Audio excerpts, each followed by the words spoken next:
Om Shri Sai Ram. You think after 2 years I'll learn where to stand? I'll get there. I want to read one of Swami's quotes before we start and introduce our guest speaker. As we celebrate the auspicious occasion of Bhagwan's 99th birthday, what is the aspect of his nature we must remind ourselves of, and how do we strive to move towards that state? Bhagavan, the Lord of love, inspires each and every one of us today. This is Swami's divine words. The divine power has neither birth nor death. I do not feel elated when praised or depressed when blamed.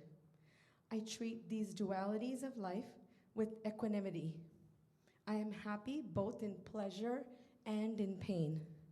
There is only love in me. My love lives by giving, giving, and giving. It never receives.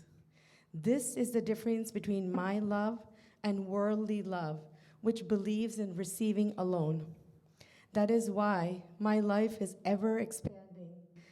A small seed becomes a gigantic tree with many branches and fruits. All of them have their origin in the seed. Likewise, out of that love has emerged the creation.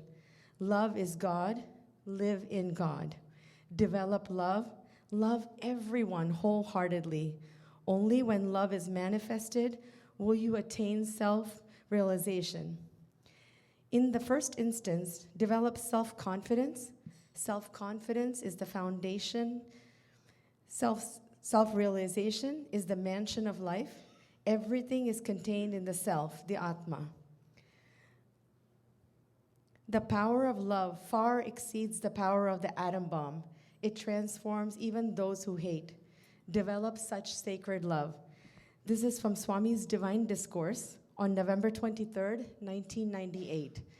With these beautiful words of love that Swami wants us to live, experience, and share with each of us, it is my honor and privilege to welcome Mrs. Seema Dewan to the South Bethesda Sai Center for the celebration of Swami's 99th birthday. She is an incredible speaker. Her information is available on the internet. So it does me no justice to just to read what is there, but briefly, I want to explain just what I've read about her and what I've listened about her for the past few years. She came to Swami at a very young age. She comes from a family that is very devoted, and they were actually devotees of Shirdi Sai Baba. Even as a young child, she has always received divine messages and inspiration. And later in life, she came to know about Swami, and her experiences, her thoughts, her feelings are beautifully depicted in the numerous books that she has written, and she is presented to Swami. She is blessed with an incredible husband. Brother Sanjeev is also here, and 3 incredible children, 2 of whom are here today, and a future daughter-in-law. 4 children, yes. Yes, a 4th child is also, but 3 are here today, I should say, and the 4th is away watching. Again, I don't want to take up a lot of my time talking. I want to make sure that you have the benefit and enjoy the experience of listening to Sister Seema. With that, with a hearty welcome, please, we welcome Sister Seema to take the stage today. Sairam. And as she's getting settled in, I just wanted some, not housekeeping rules or anything like that, but we are going to have lunch, and we'll make sure everything is packed and it'll be in the back. What we are requesting is that during the lunchtime and during the coffee and tea break later in the afternoon, we request you to take any pictures with the altar and with your family that you would like to. Our school contract ends at 6:30. The program will end approximately around 5:45. So it just gives us very little time at the end for a lot of pictures and all that. So we request you to do that during the day, to take pictures with the beautiful altar. So with that, Sister Seema. Sit or stand, where would you prefer? Stand. Sit.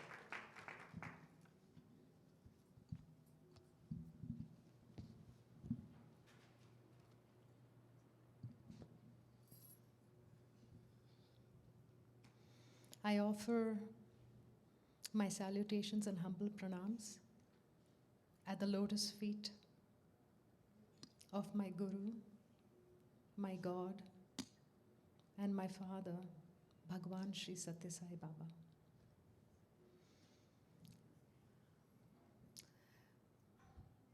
It's a very humbling experience to stand in front of such devoted souls in front of me. I truly am humbled and I'm very grateful for this invitation. I thank each one of you, and I know this takes a lot of hard work.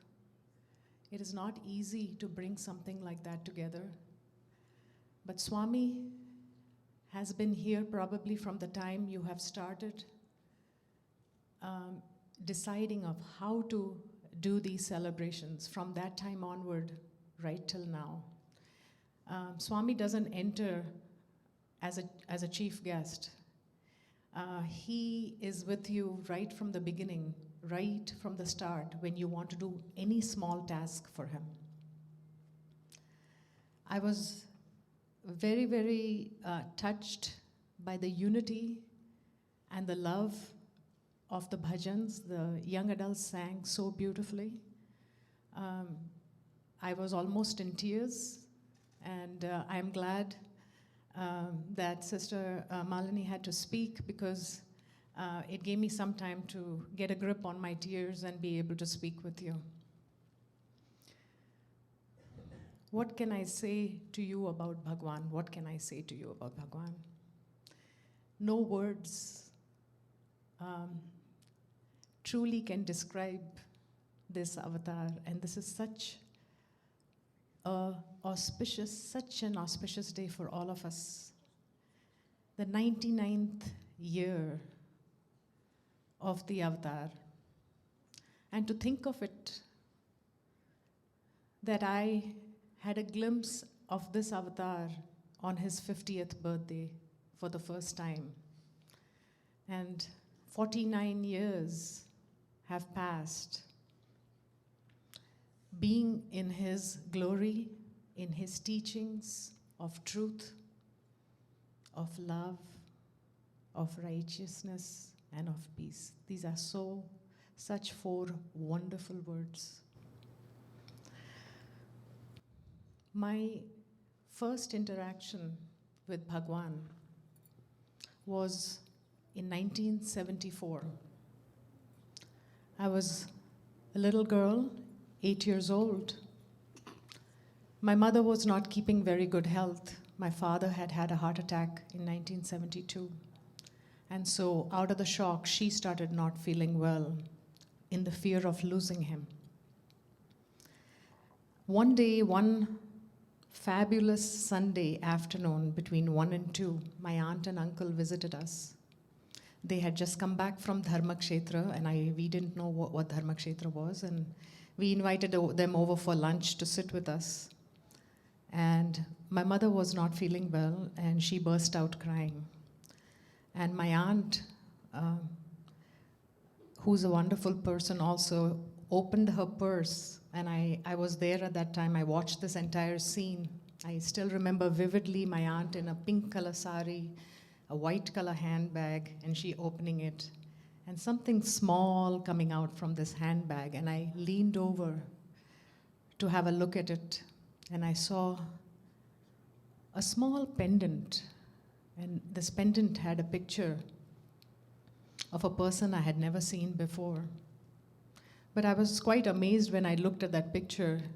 To me, I felt the purity in his face immediately, and my aunt said, "Put this on yourself." She told my mother, "Put that on yourself on a black color thread, and I've heard great miracles occur when he comes into your home." Great miracles do occur, because the next day we had a miracle. My mother, who was bedridden for so many days, and was next day in the morning in the kitchen, cutting vegetables, cooking.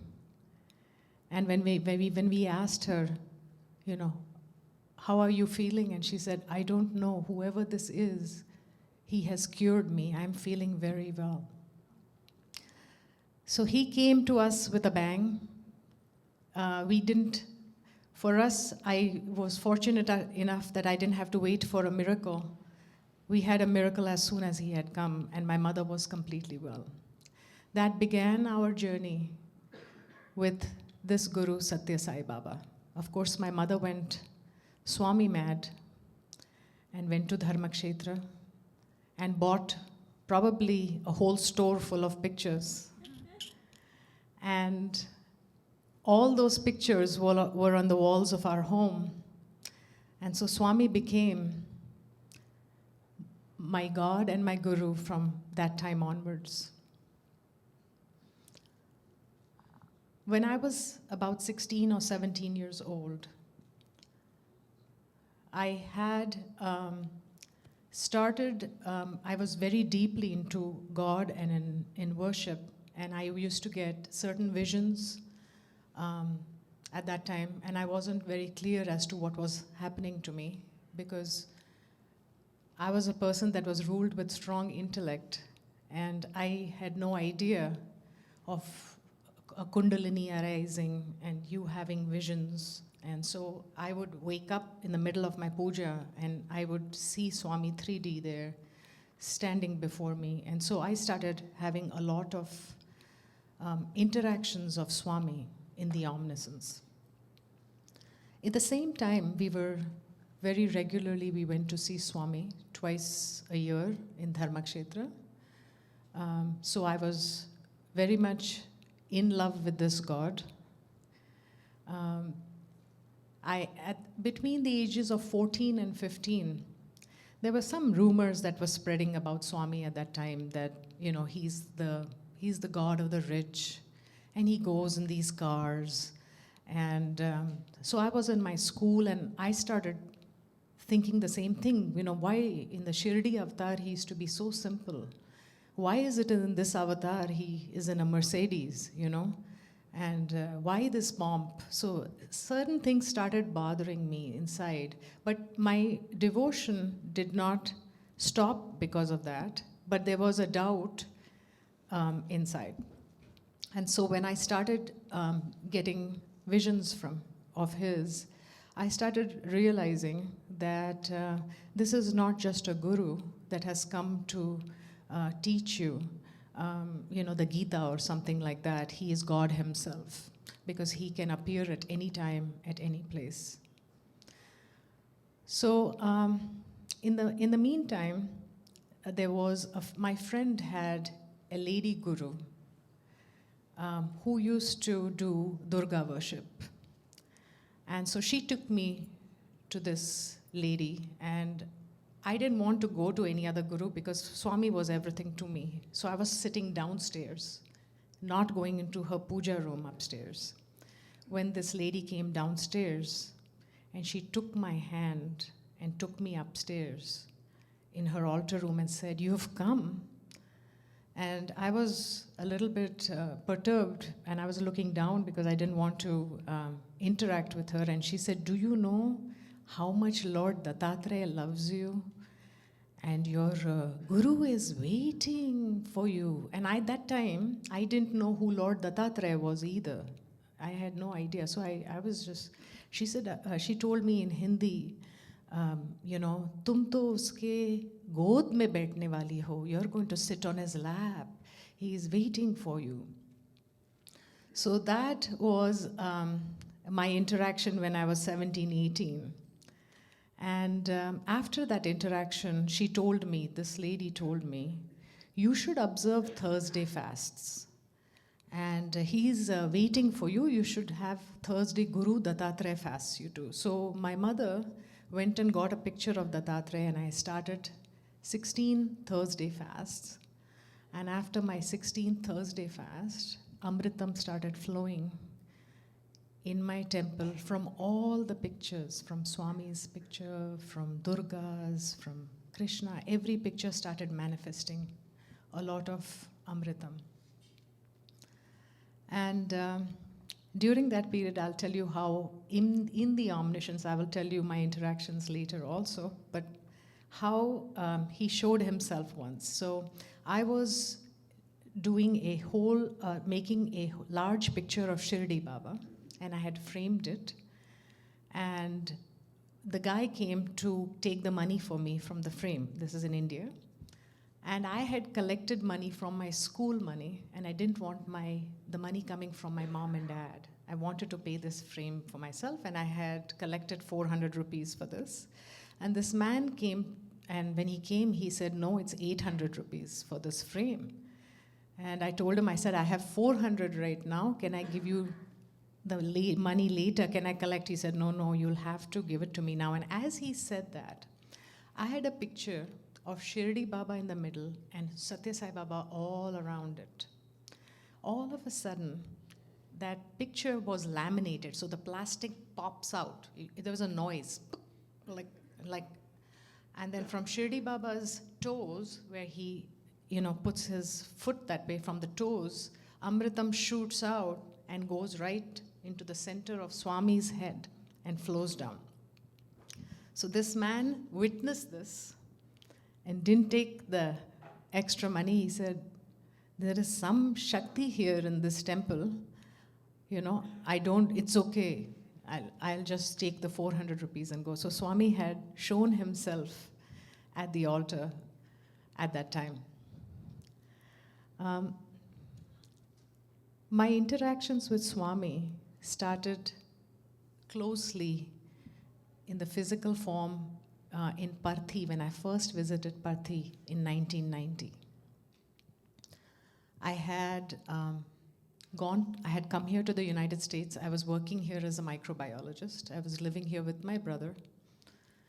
And everywhere I would look outside my home, he would be in every window, nook and corner saying, come to Puttaparthi. And I used to look and say, oh my gosh, why is this Satya Sai Baba everywhere I look? I used to tell my brother, my gosh, he's standing here. Can you imagine? He's standing right next to me. So finally I wrote a letter to my mom. I was going for my brother's wedding. I said, can you arrange a trip for me to go to Puttaparthi? Because then he'll stop coming, because he's asking me to come so much that once I go there, then I won't see him all the time. He's at my work, he's at my place when I'm eating. If I'm worshipping Durga, I used to see him, and I was a Durga worshipper, so I used to say, oh my gosh, why is it that I'm, doing the Durga Chalisa and seeing Swami?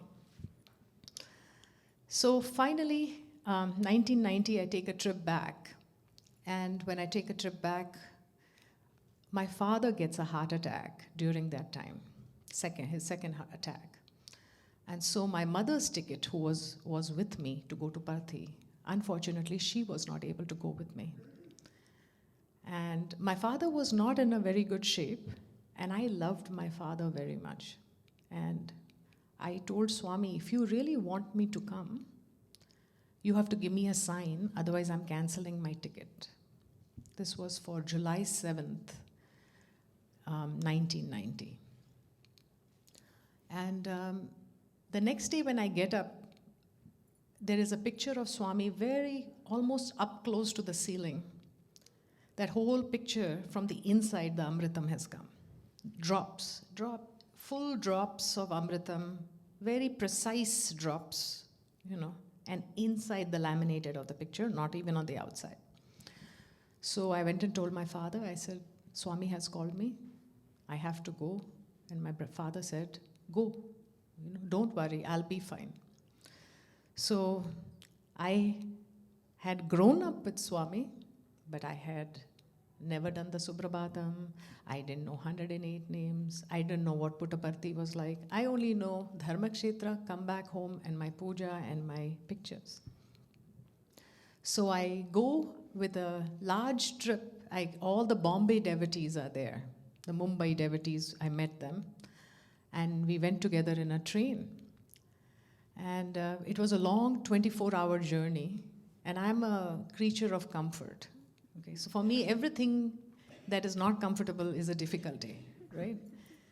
So that trip itself, I thought, was, wow, this is really a lot. And so then I get down in Puttaparthi, and as I get down from the train at 5 a.m. in the morning, I look up at the sky, and the whole sky is Swami. I'm seeing Swami in the whole sky, and I'm saying, Sairam, wow. So people next to me had known about the manifestations in my house and stuff, so they knew I was a little bit weird. Okay, that this girl sees God here and there and everywhere. So they took me to the ashramam, and the next thing you know, all the people that were traveling with me had vanished. I was with my bag in Parthi, not knowing what to do. And someone told me, you need to go to this place, and this is where you're going to stay. And I go in, and it's the shed. And for me, the shed was a very big difficulty at level 10. So I went inside, there's one bathroom, people are sitting on the floors. And I'm like, how am I going to do this? Where are the other people gone? So I started crying over there. I was like, oh, I have nobody, no one knows me here. I don't even know how to go to the station back. And so one of the girls from England, she's an Indian girl from England, happened to be going there she was merrily putting her sheets and stuff. And I said, wow, you're so happy. How are you going to sleep here? So she said, is this your first time? And I said, yes. She said, okay, come on with me. I'll try to help you. So she takes me outside the ashramam. And there is a bungalow outside. There's a West Indian bungalow inside. And two old women are taking care of that bungalow. And she goes and tells them, see, this girl has come from the States. She's first time in Parthi, never seen. And is it any way she can get a room here, you know? And so they were kind enough to give me and her, we both stayed in one room together. And it was fabulous. Like from the shed, I was in an AC'd room, okay, with fabulous showers, marble floors. I was like, okay, this God really knows me, you know. He knows how to keep me in style. So I stayed there. And then next day in the morning, because people knew that I had manifestations in my home, they all forced me to be number one in the row. And they said, you pick it up. You'll probably get number one. We'll all get number one. And yes, we'll have a great darshan of Swami, and Swami will probably call us for an interview. So I went and sat down in the front row, and I picked up row 19. And they were like, oh, there's nothing happening in her house. Probably she's putting the Amritam in all the pictures. So everybody was out. I was again alone. And everybody rushed. Now I was row 19. And I am standing. First of all, I don't even know that I have to put the dupatta this way. And I have no idea. I'm literally standing there like a Westerner, okay? I have zero idea of what Parthi is. And you can imagine what the volunteers' blood pressure rate must be looking at me, right? Because first of all, I'm not moving fast. Secondly, I'm sitting and looking around as though I have to choose something according to my this. And thirdly, I'm wearing my salwar kurta with my dupatta like this, like literally without any, normal. So they're like, hey, what are you doing? Where are you from? So I said, I'm Indian. They said, quiet, you're not Indian. I said, no, I am. So there was a huge argument going on whether, you're not Indian and you're a Westerner and you don't know these things and you're from Europe. I said, I'm not. So anyway, they took me and they put me in an area where Swami comes back from, and it was like the third row there. And Swami was supposed to come out, and they told me, don't talk, and they were telling me all the rules there. So Swami came out from the center, and he turned, and he looked in my direction, and I had got a white color silk cloth for him, not knowing that he doesn't accept things. I was like, I'll give a gown to Bhagwan. See, I had zero idea. Now when I look at it, I'm just wondering how they allowed me in Parthi. So I'm sitting there, and he comes darting straight. He comes straight at me. And he goes across the second row and stares at me like this. And I'm mesmerized and I offer that gown to him, and of course, he's not looking at it, so I put it down. And I am distinctly hearing him say, Sai Darshan, Sai Darshan, Sai Darshan, Sai Darshan, Sai Darshan. He stared, his mouth was moving. You know, Swami sometimes just lip moves, but I could hear it from inside of every atom of my being. So after he left, people said, wow, he gave you a long stare. I said, yeah, but didn't he just say Sai Darshan? And they said, no, he was just looking at you. And so little did I know that this book, Sai Darshan, that is supposed to come several years later, was implanted just by the stare in his eyes into mine. That book had come into me. It had just to come at the right time. So this was my first darshan of Swami. And of course, the next day I went and I was very pleased with myself. I don't know anybody. I'm skipping around alone. Okay, and I decide not to eat any food, breakfast, lunch, dinner, because Swami used to come out like 10 times a day that time. He used to cross the mandir and go. And people are eating, so I used to sit and watch him and, follow him everywhere he goes. So one of the days, he comes back from Purna Chandra, and I'm the only one standing there. It's 2 o'clock, and I had become I had tanned so much because I was totally out in the sun that my skin was peeling, literally, because I wasn't used to that kind of sun constantly. And he comes out and he says, Khana khaya? He's telling me. I said, no, Swami. He said, Khana khao. Go and eat your food. The way he yelled, you're not, I'm from morning 11 o'clock, you're walking around from here to there. So I had gone, literally I had forgotten my father had a heart attack. I had forgotten that in those 3-4 days. And I adored my dad, So for me to forget that showed how much he was God and how he was taking the place of my father slowly, knowing that I am not going to have my father for long now. And I had no idea. So the next day I went back and I took a stainless steel plate from those old ladies that I was living with. I made an Om over there. And then I thought to myself, oh my gosh, this Om moves with this, what should I do? So I was so silly, I took my hairspray and I sprayed this Om with my hairspray so it's nicely glued, okay? So obviously my common sense was lacking, even though there was devotion, right? And I went and bought some pendants for my father to be blessed so that he can wear. And I took all of that and went early in the morning. And I stood outside the public relations office. They said, if you go and ask these people, they'll give you a front row. I said, okay, very nice. So I stood there and I went inside and said, Sairam, uncle, I need a front row. He said, you think you're Indira Gandhi here? You can come in here and ask me, you want the front row and I'll give it to you. And he said, you foreigners, you don't understand anything. Just come and ask. Swami is everywhere, from the 100th row. He gave me a huge lecture. So I told him, Sairam uncle, Swami's picture is right behind you. Swami doesn't like this kind of talking. I'm being mouthy with him back. Right? So you shouldn't talk like that, Swami. Swami is there over there. So he said, you please go. Don't waste my time. So I said, okay. So I was mumbling to myself with this thali. And I go and I reach and I say to myself, okay, if he's really God, I'm going to get front row today. Because he knows. Okay? And I had gotten one of my first writings that night, and it was called Every Darshan of You, My Baba. Okay? And I had placed that on the thali too. And I go into Kulwant Hall. And I'm magically looking, everybody's sitting, because I went to ask permission, so I couldn't get the rows, I had no seating. They had already sat, people were already sitting.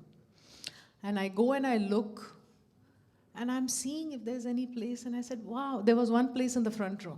I'm like, wow, there's one place in the front row. So I go and I see, I said, what should I do, Swami? What should I do? You please tell me. So it's coming from inside, go to the front row. I thought, okay. Sure, Swami? Yeah, okay. So I go, I climb over people, and I was dressed very bridal that day for some reason. I was wearing a red and gold salwar kameez. People thought I was some VIP. So I was saying, excuse me, with a little bit of, how do you say, like, as though I had some kind of a position over there. So I was like, excuse me, please, excuse me, please. I was like, sure, sure. Everybody's moving, really. I said, wow, this is really good. I go straight to the front row, the cushion is there, I go and sit down, and some VIPs are sitting next to me, and they look at me and say, Sairam, I'll give you space. They're telling me. I said, okay, Sairam. And I said, wow, they've kept a fan for me here too. This is really good. So I was fanning myself, and I put this. And Swami's music started, and Swami is about to come. And I see one lady crawling across, and she has a blue scarf, and she's looking for her seat. And she's telling me, Sairam, she looked at me, and I'm looking at her like, Sairam, don't bother me right now. I'm sitting so comfortably. Like, do you want space right now? I'm sitting in her space. So she tells everybody, move aside, move aside, move aside. And poor thing sits on the floor while I'm on her cushion fanning, okay? And Swami comes out. Now, this scene was one of the best scenes to see. Swami comes out, and he is laughing. And tears are coming out, and Swami says, and he's wiping his tears like that. And he's looking at me, and he's going like this, like, mad girl, Really loser girl sitting over there. And he comes straight to me. And I had this one plate with a hairspray home. And the other, I was holding sweets, because I saw Swami throwing these sweets to people. And I thought, wow, I should do that, and I can get some sweets for my home. So he came straight and threw the sweets and looked at my home, and he was just like disgusted and laughing at the same time that this girl truly needs some spiritual education. He threw the sweets, and I thought to myself, he kept throwing and very few was left, and he took the last batch and just threw it on me. From head to toe, I was sweets. And so I told him, I had no idea of how to talk to Swami or what to present. So I said, Baba, I used to just call him Baba that time. I said, Baba, can you call me for an interview? So everybody's looking at me like that, like, wait, what is wrong with her?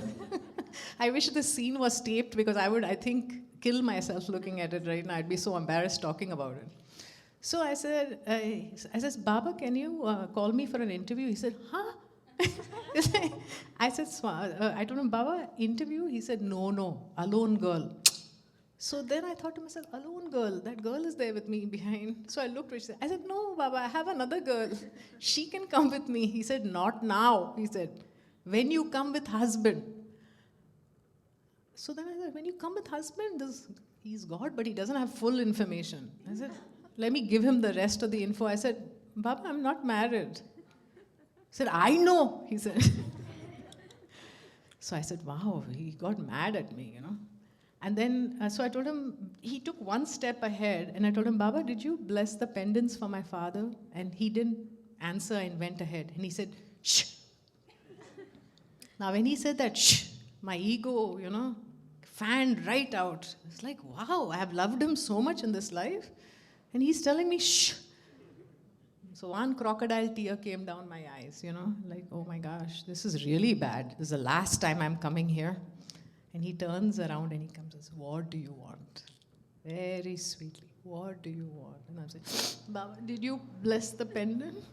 And he said, don't cry, don't cry. Everything is blessed. You are blessed. Pendant is blessed. And then he looks at that hairspray om. He's like, he looks at that disgustingly and says, everything is blessed. So then I was like a kid. I was very happy. And so after that, a lot of people started asking me, hey, can I have one sweet? Swami blessed that sweet. So I started giving out the sweets, whoever wanted those sweets. I went to that public relation officer guy. I stood in a line and went inside and I said, Sairam, here is a sweet for you. You didn't give me the place, but actually I'm glad you didn't give me the place, because I developed faith from yesterday to today. And the way I got the spot was how Baba gave it to me rather than you giving it to me. So here's a sweet for you. So he said, Sairam, very happy, go.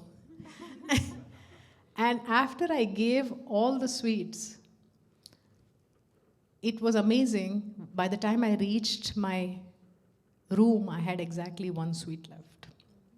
So Swami, when he gives you things, we think that he has given it to us, but it is always for the well-being of all. So this was my story. Some of my stories I can tell you before marriage. Now I'll kind of fast forward a little bit. In the years to come, the next year, I lost my father. And it was a very devastating incident for me because I lost him at a very young age. I was only 23 when I lost him. And I felt that Swami had not helped him to give him that few more years to see my wedding and things like that. So on the day I heard my father passed away, that was January 4th. I got up and when my brother told me, Daddy's no more, I went to his picture and I said, now you're going to do everything for me. Everything you're going to do for me from now on. I am not, you told me I'm like your father. Now, you are going to be my father. You've taken my father. Now, in this lifetime, you are going to find the boy for me. You're going to get me married. You're going to make sure that my children are good. And you'll perform my wedding ceremony too. Okay? These were all my things I said to him on that particular day on January 4th. And I'll tell you over the years how Swami as a father completed all these wishes that I had. So in the year after my father passed away, my husband's proposal came. And my husband's proposal had come just before the year when I had gone for my brother's wedding. And I was carrying his proposal in my handbag. You know how in Indian you have these resumes literally written down, he's this. And I showed it to my dad that time. And my dad said, this boy looks like a good boy. And we never pursued it. But a year later, the same proposal came. And I thought to myself, wow, my dad had okayed this. This was the only proposal he had okayed. So now the only thing was my husband came from a family that was a Chinmayanand devotee family, very devoted, but they did not know of Swami at all. So my husband didn't know of Swami at all. So that was one thing that was inside of me, that, oh my gosh, now how am I going to introduce him to Swami? He's a good human being, but now I am God mad, and how do I do this? So, and how do I tell him that I see Swami all the time? I would tell him, hey, don't do this, this is going to happen. And he'd say, how do you know? I say, I don't know, I'm getting a strong sixth sense, just don't do it, just don't do it. And so he used to say, wow, this really came true, you know? What is this? How are you getting this? So this was the funny part. We went to India after getting married. And I had told Swami before going into the interview room, Swami, don't tell my husband that I can see you, because he'll think I'm so weird. We'll land up having a divorce. So don't, Swami, tell him. He's very Western. He's grown up here. He has no idea of all of this. So we go to the interview room, and you know how Swami is. The thing you tell him don't say, that's exactly what he's going to say. So as soon as I go and I sit down, he smiles and he looks at my husband and he says, she sees me all the time. Now I'm sitting in the front, my husband is behind. So I have direct vision with Swami, and I'm looking at him saying, and I'm giving him these lips like, bad, very bad, don't say that. He says, no, tell him. You see me all the time. So now I started saying, oh wow, Swami is really strong about this. So I just, that very awkward laugh. I was trying to blow it off. I was like, okay, I don't need to go with this. We are going to change the topic right now. When Swami doesn't want to change the topic, there's nothing. My heart started going, thud, thud. He's looking at me and then looking at my husband. She sees me all the time. Tell him. So I'm telling him, are you sure? Are you? So he's laughing. He's like, no, tell him. So I said, I see him all the time. I just mumbled it. Not like this. Say loud. So I said, I see him. He said, why are you saying like that? Tell him properly. So I turned behind and I said, I can see Swami. I said, Swami, that's enough. So now I was thinking, okay, the rest of the interview, I could hardly understand what Swami was saying because my whole thing through the interview was, what is he going to say when I walk out now? And that was the first thing he said. I didn't know. What does Swami mean by that? I said, I don't know what he's talking about. I was trying to. He said, no, Swami was pretty strong about it. What do you mean to say like that car accident you could see that time? And is Swami telling all that? I said, somewhat like that. Sometimes Swami just jokes, I was like so afraid because a year and a half had passed. So I just wanted to tell you how naughty Swami can be, There was another incident very similar to this where he had given me a Mangal Sutra and I used to wear it only after 3 o'clock in the afternoons, because I used to do my work and stuff. So I would not wear it the whole day, then I'd wear it after 3 o'clock. So when we were going to see Swami in Parthi, I told him on the way, on the picture I told him, I said, Swami, now don't shout at me in front of everyone and tell him you don't wear this Mangal Sutra and all. You know how people are outside, Swami, they'll make gossip about me outside. So don't shout at me. I just wear it at 3 o'clock. Sorry, next time I won't. So I go there and sit and he's smiling and he's talking to me. And then when everybody leaves from the interview room, he calls me. I'm at the door and I turn around and he looks at me and he smiles and he says, where is your Mangal Sutra? So first I thought I had dropped it. So I just I said, Swami, it's right here. I said, wear it all the time. See, I'm not shouting in front of everybody. So when we think we are talking to a picture of Bhagwan, trust me, he has heard every tiny bit of what you're saying in your altars to him. If you're shouting at him, and we as women have a habit when we get upset when some loved one is going through trouble, the first thing we go and yell at is as God, right? But God is ever patient, ever loving, and has unconditional love for you. So I'll go back to my father's, my husband, how my husband got into Swami. That was one of my very strong wishes, that my husband should be with Swami. So this is how, it's a very strange thing. We were going to California for a vacation.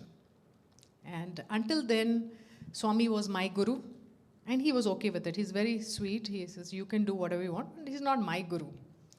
So we go there and we stay in a hotel. And the hotel turns out to be a very dingy, bad hotel. Suddenly, we had no idea that this hotel is not a good hotel. So I had taken the name of the president of the Satya Sai Center in California, where we had gone. And so we called him. He was a Westerner. I think his first name was David Miller. David Miller. He came at about 7 o'clock in the morning and came and picked us up. And he was an attorney, and he said, I have one apartment here. You can stay here. I don't stay here. And I'll go and stay in my house where I stay, but you guys can stay here. And I entered this apartment, and oh my gosh, it was bliss. The whole apartment is Swami pictures, library of Swami books. And my husband had come here for a conference. So I was really happy because I could stay home, watch videos, look at Swami, read his books. And so during that period, my husband picked up the holy man and the psychiatrist from that and started reading and said, you know what? I want to be with this Lord. I want to see him. So this happened just before the birth of our children. And so I take my husband there, and he wants to go for a vacation to India. And he says, how many days do you want to go for a vacation? I said, let's go for maybe 4 days. He said, no, I don't want to be in Patti for so long. 1 day is enough. I said, are you sure? He said, no. So I went to Swami. I said, Swami, you have called me and you have said 4 days. Now you have to change his mind. And so I go down the stairs and he says, you really want to go 4 days? Okay, let's go 4 days. So we were there in Patti. But now look at the magic that happens. On the first day, I explained to him, look, this is Puttaparthi. Men sit separately, women sit separately. And that was like a huge thing for him. Can I not sit with you for darshan? I said, no, you cannot. You cannot come tagging around. If you're bored, you have to sit in this room. You will get bored outside. Don't come. Okay? You can enjoy it. You can go walk around in Patti if you want, you know. Like, okay.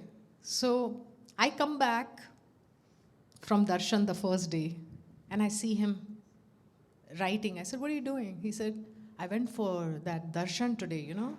Everybody was giving letters. I want to give a letter. It's like, okay, that's fabulous. I said, I mean, this guy who just wanted to go 1 day touring was now completely, so I said, you know what? I got Pad Namaskar today. He said, what does that mean? I said, I got to touch his feet. He said, really? He came to you? He said, yes. So the jealousy had begun, right? Husband, wife also can have jealousy with each other, right? Especially where God is concerned. We don't leave each other there. So the next day, when I'm getting dressed, he's got up even earlier than me and fully dressed. I said, where are you going? He said, for darshan. I have my letter. I said, okay. So I went for darshan, came back, and I saw him lying down on the bed looking at the ceiling when I came back. I said, what happened? Everything okay? He said, he didn't take my letter. I said, oh, really? He said, yeah, he passed me, but he didn't take my letter. He said, how was your darshan? I said, I got Pada Namaskar. He said, okay, so this was getting really bad. Okay, so this was happening every single morning darshan, evening darshan. He would try to go give a letter, and I would get a Pada Namaskar. By the end of the trip, my husband was not talking to me because he wanted God. One way it was very good that he had developed so much devotion. On the other hand, I was like, how am I going to handle this? And so when Swami pulls you like that, you know, he makes you serve you in a certain aspect. And so he brought my husband under his fold, and he started serving at the SSIHMS. Now, during that same trip was the trip I conceived Karan and Krishna. And this is how miraculously that happened too. In fact, Swami had asked me to come to Parthi to get my son. He said, he had told me in a dream, come and take your son from me. He had not said sons, but son. So he had told me, wear a white sari in that dream with a red border, and I will come and give you your son. So I bought the sari. He even told me 27th of January, and that was the day. So 27th January morning, I went with that white sari with the red border, sat down very far away. Swami just passed, nothing happened. And I was very down by afternoon. I said, okay, so this was a dream. It could be a dream. You know, I think about him so much that it just comes as a dream. I thought to myself, should I even repeat the sari in the evening? Okay, I'll just go ahead and wear it and go. And I wore that sari and went, and I got a very back row. And Swami had finished his darshan. He had finished interviews, and he was sitting inside the room. And this was maybe at about 5:45, one lady in the front, on the front row, gets up. And she looks at me, and she calls me, and I'm sitting on the 20th row, so I'm looking behind like this. And I say, come. She said, Sairam, sit here. I work in the canteen. You sit here. When Swami goes back, you'll be able to see him really nicely from here. So I went and I sat down in the front row. And Swami came out and started giving darshan. And very purposeful, nice darshan. He started from the men's side, taking letter. So now all the VIPs that had quit their seats in the front row and were sitting and talking next to Shauri auntie on the slope started running down to get their seats. And now I was sitting and they told me, get up from here. You're not supposed to be sitting here, you're not a VIP. And I was thinking, oh my gosh, today's the day. He told me, wear that white sari with red. I'm not getting up from here. I'm not getting up. So I closed my eyes and I started saying, Om Namah Shivaya, Om Namah Shivaya. And I can hear nudging and, hey, get up. And then all of a sudden there was no noise. It became very silent. And it became very silent and there was a silent, very nice nudge. Hey. And I opened my eyes and Swami is standing in front of me with his feet, gown lifted up. Bhajans had started and I'm looking at him and tears are rolling down my eyes and I'm still saying, Om Namah Shivaya, Om Namah Shivaya. It won't stop because my thing was so strong that I won't get up. And he said, take Pada Namaskar. Now I had a phone number of somebody in my right hand. I was holding this phone number. And so my left hand was free. And instead of letting go of that chit, I don't know why I did that, I took my left hand and did namaskar to him. And I closed my eyes. I don't know what was wrong with me. My heart was racing so hard. I could not tell you. The vibration of Swami was so strong that I could not even see him. My heart was racing. And then again I see a nudge. And the volunteer next to me is touching me. And I look up again and he says, take one more. So now I take my chit that is there into my left hand. Don't know why I did that. With my other hand, I did the namaskar to him. And I got two at one time, and one became left-handed and the other one became right-handed. So we conceived twins in that manner. And after that, Swami had asked me to go to Madurai temple. He said, go to Madurai temple and take namaskar after that. So I went to, we were going to Kodaikanal. Now, we left really late from Parthi, so my husband said, if we go really late now and climb those ghats late and go to Madurai, I don't want to climb the ghats in the night time. So let's forget about it, I said, no, please, I have to go 5 minutes. Swami has said, I have to go 5 minutes. So look at Swami's Leela there also. So I reached the Madurai temple. And as our taxi stops there, a man with a grey color beard, he's wearing a kafni on the top like that, like Shirdi Baba. He knocks. He says, Amma ko dekhne ka hai, hum leke jata hai. If you want to see mother, I will come take you right now. So he said, 5 minutes, I can take you. So I told my husband, 5 minutes only, it'll take 5 minutes. I'll run and come. He said, okay, go. There was a huge lineup. And he was taking me, whoever this guy was, he was wearing his clothes were so soiled. They were like white, but they had become really gray with the dust. They weren't even washed. And he's walking very briskly with these large feet. And he's telling everybody, VIP, VIP, VIP, VIP, VIP. And this is how I go straight. He takes me to the mother. He tells that priest, VIP hai, andar lekar jao. She's VIP, take her inside. I was like, what is he talking about? I've just met him. I said, he must want money. I'm thinking to myself, okay, I'll give him good amount of money. And so I go, the priest actually takes me inside and says, take her Mangal Sutra and put it on your head. I do that and I come out. And I don't even know that this is a very big thing. I thought, okay, everybody must be going and doing this and coming out. And so he took me and he made me now, stand right in front of Ganesh. And he said, you wait here. In Hindi, he said, aap yahan par thero. You wait here. And I said, will you be back? He said, tum yahan par thero. Again, he said, you wait here. So I waited 15 minutes, 20 minutes, he didn't come. So now I had to go climb the ghats. I was afraid. So I said, okay, he's not come. So I took 108 rupees and put it in front of Ganesha. For him, I wanted to give him, and I went.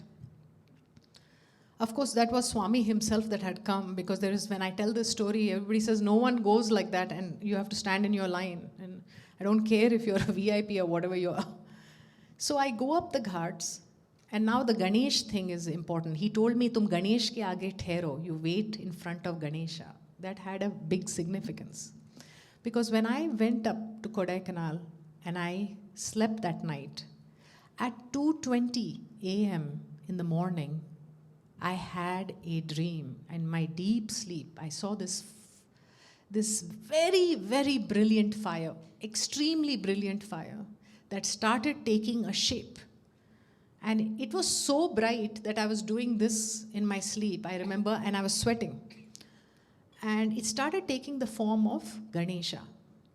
And I used to never be attracted to the form of Ganesha, nor did I pray to Ganesha. For me, Krishna looked beautiful, but I never was attracted. And this Ganesha in the fiery form started falling, and then the next thing you know, I feel it enters my abdomen and I get up. It was 2:20 a.m. and I woke up my husband and I said, I had this darshan, and he's looking at me. I said, there's this fiery Ganesha and he's looking at me in his sleep. It's very good. Go to sleep, go to sleep. But that is why he said, stay in front of the Ganesha, because the way they entered also happened with his will through that, like how he wanted with the Ganesh form. That basically I saw the form of the fiery consciousness, when what we all are, and the actual entry of the children. At that time I thought it was child.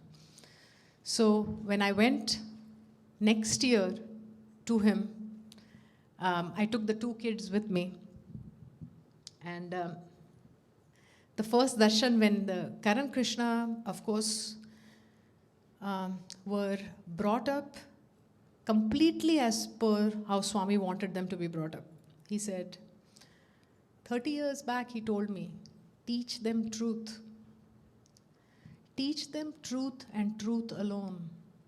And he said, for that, you will have to learn truth very strongly. You cannot say something and be something that they cannot be.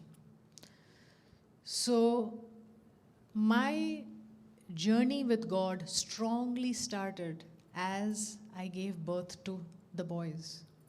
And what was a normal experience for me was to do my prayers, do my pujas, do my things and go around, and then have partly worldly life and a partly God life stopped 30 years back.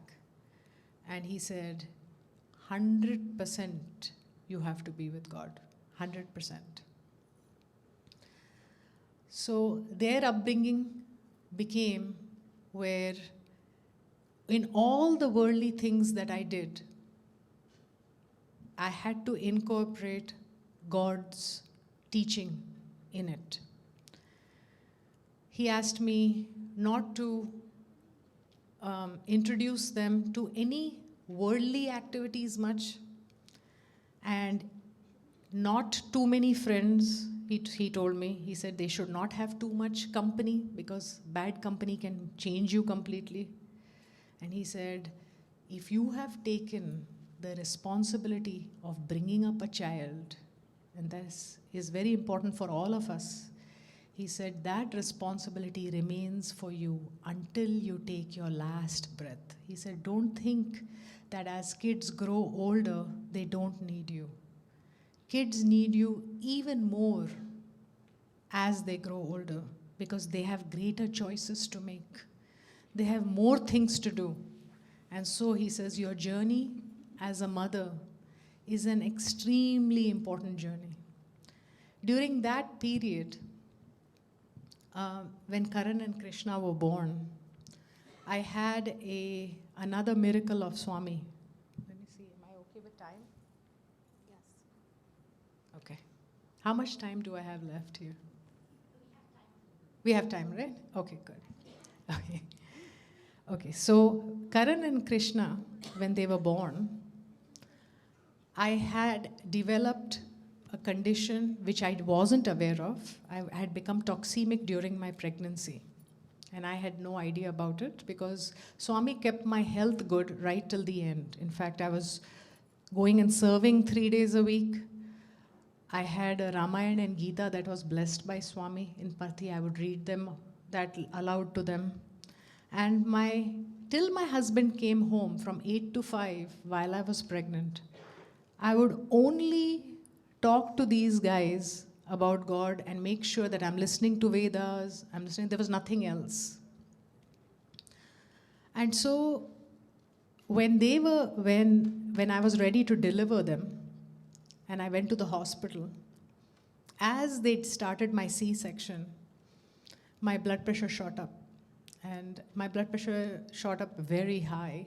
And my gynecologist came to me and said, you have 50% chances of making it. You are not able to urinate, and unless you don't do that, you're having toxins build up inside your body. And so that night, when she told me that, my husband left at 11 o'clock in the night. I had a visitation from Swami in the hospital. He was walking around in the hospital and looking at other patients and came to me and said, ready to come? And I said, no, Swami, I'm not. I have 2 children now. Who will take care of them? He said, I am there, he said. I will take care. Your time is finished. You come. And I said, Swami, I don't know if I want to come with you right now. I want to be able to be there for the children as a mother. He said, then will you teach them truth? Same thing he told me in the person. I said, yes, Swami. He said, are you sure? He said, yeah. Are you sure? You will always know they belong to me. He said, yes, Swami. That's the only thing I remember. When I got up, I was no more in the ICU, but they had wheeled me outside.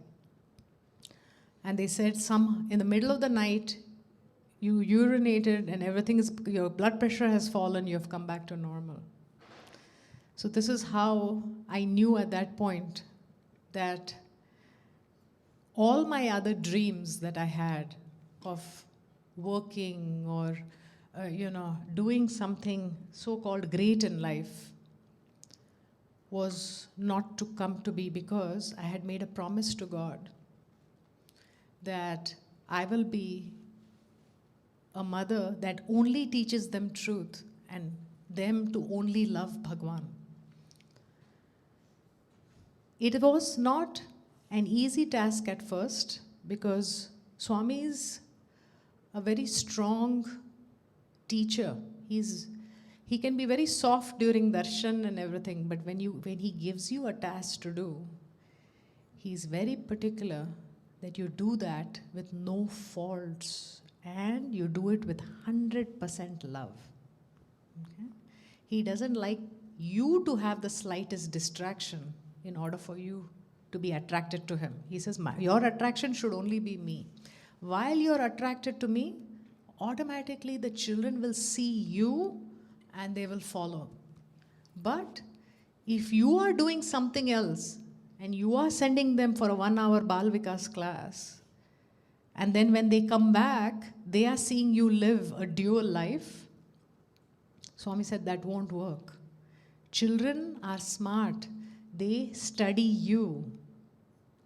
They are knowing who am I from what they see you to be. That's why if you'll notice, every child, they will have some characteristics of the parents, They behave sometimes a little bit like their mom and a little bit like their dad. And it's not that the mother and father didn't teach them the right thing, but we become part-time parents, right? We say, okay, this is how much I can do, then this much my school will do, then this much my community will do, okay?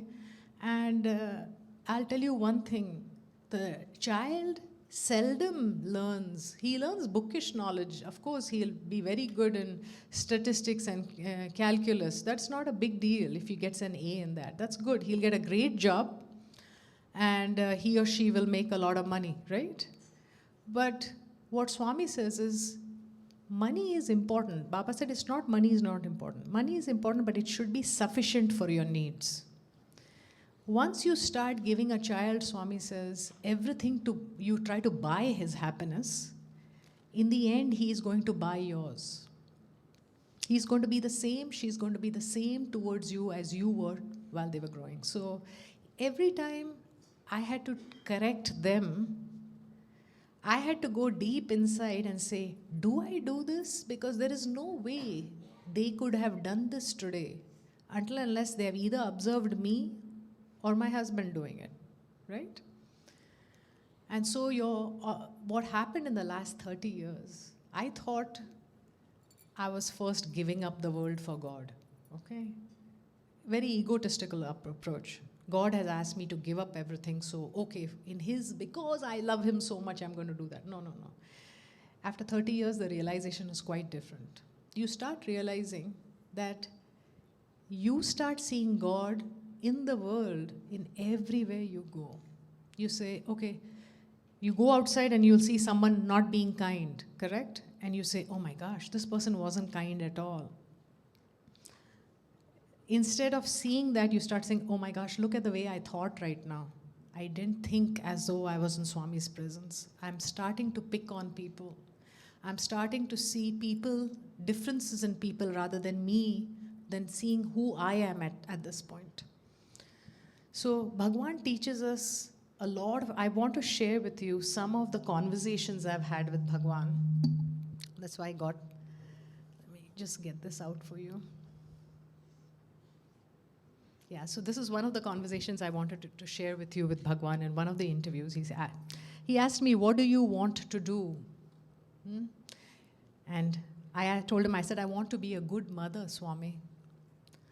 And he said, life is to earn grace, not money, he said to me. And then he said, character is your only investment in life. Okay, your highest investment you can have in life is a good character. Then he said, you should make peace wherever you go. That is a very powerful sentence that changed my life. You should make peace wherever you go. You should not think of making money, he said. You should make peace. So how do we change ourselves when we see each other, right? Suppose there is something that is going on that is not right or not correct, right? And we feel that, okay, I was right 90% and that person was wrong 90%, right? But when Swami gives you a sentence like that, you start saying, okay, it's not about the wrong and right. It's not about who's good and who's not. It is about, am I able to make peace right now? Am I able to make peace right now? And how do you make peace wherever you go? How do you make peace wherever you go? You have to have two things. You have to have unconditional love, okay? And if you don't have unconditional love for that person, you have unconditional love for God, right? So you have to see God in that person. Unconditional love is very important, and deep understanding. Swami says, every misunderstanding arises. He used to always say, misunderstanding. The worst thing can be happening in front of Swami. He'll say, no, not real, misunderstanding. Okay? You are having misunderstanding with each other. That means you could have the greatest difficulty with a person, but if you have greater understanding, you will be able to rise up in a relationship, you know. So very important. So he said, you should make peace wherever you go. All think of making money instead of making peace, he said. See how powerful his sentences are. It changes your life. It changes how you look at things completely. When you have a good character, God opens all doors for you. That is another important sentence he gives.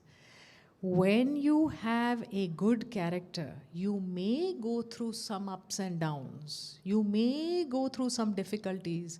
You may not have perfect things for some time, but if you hold on, if you are able to hold on, I am telling you, God will open your doors for you because he has said that. Okay? That's so powerful.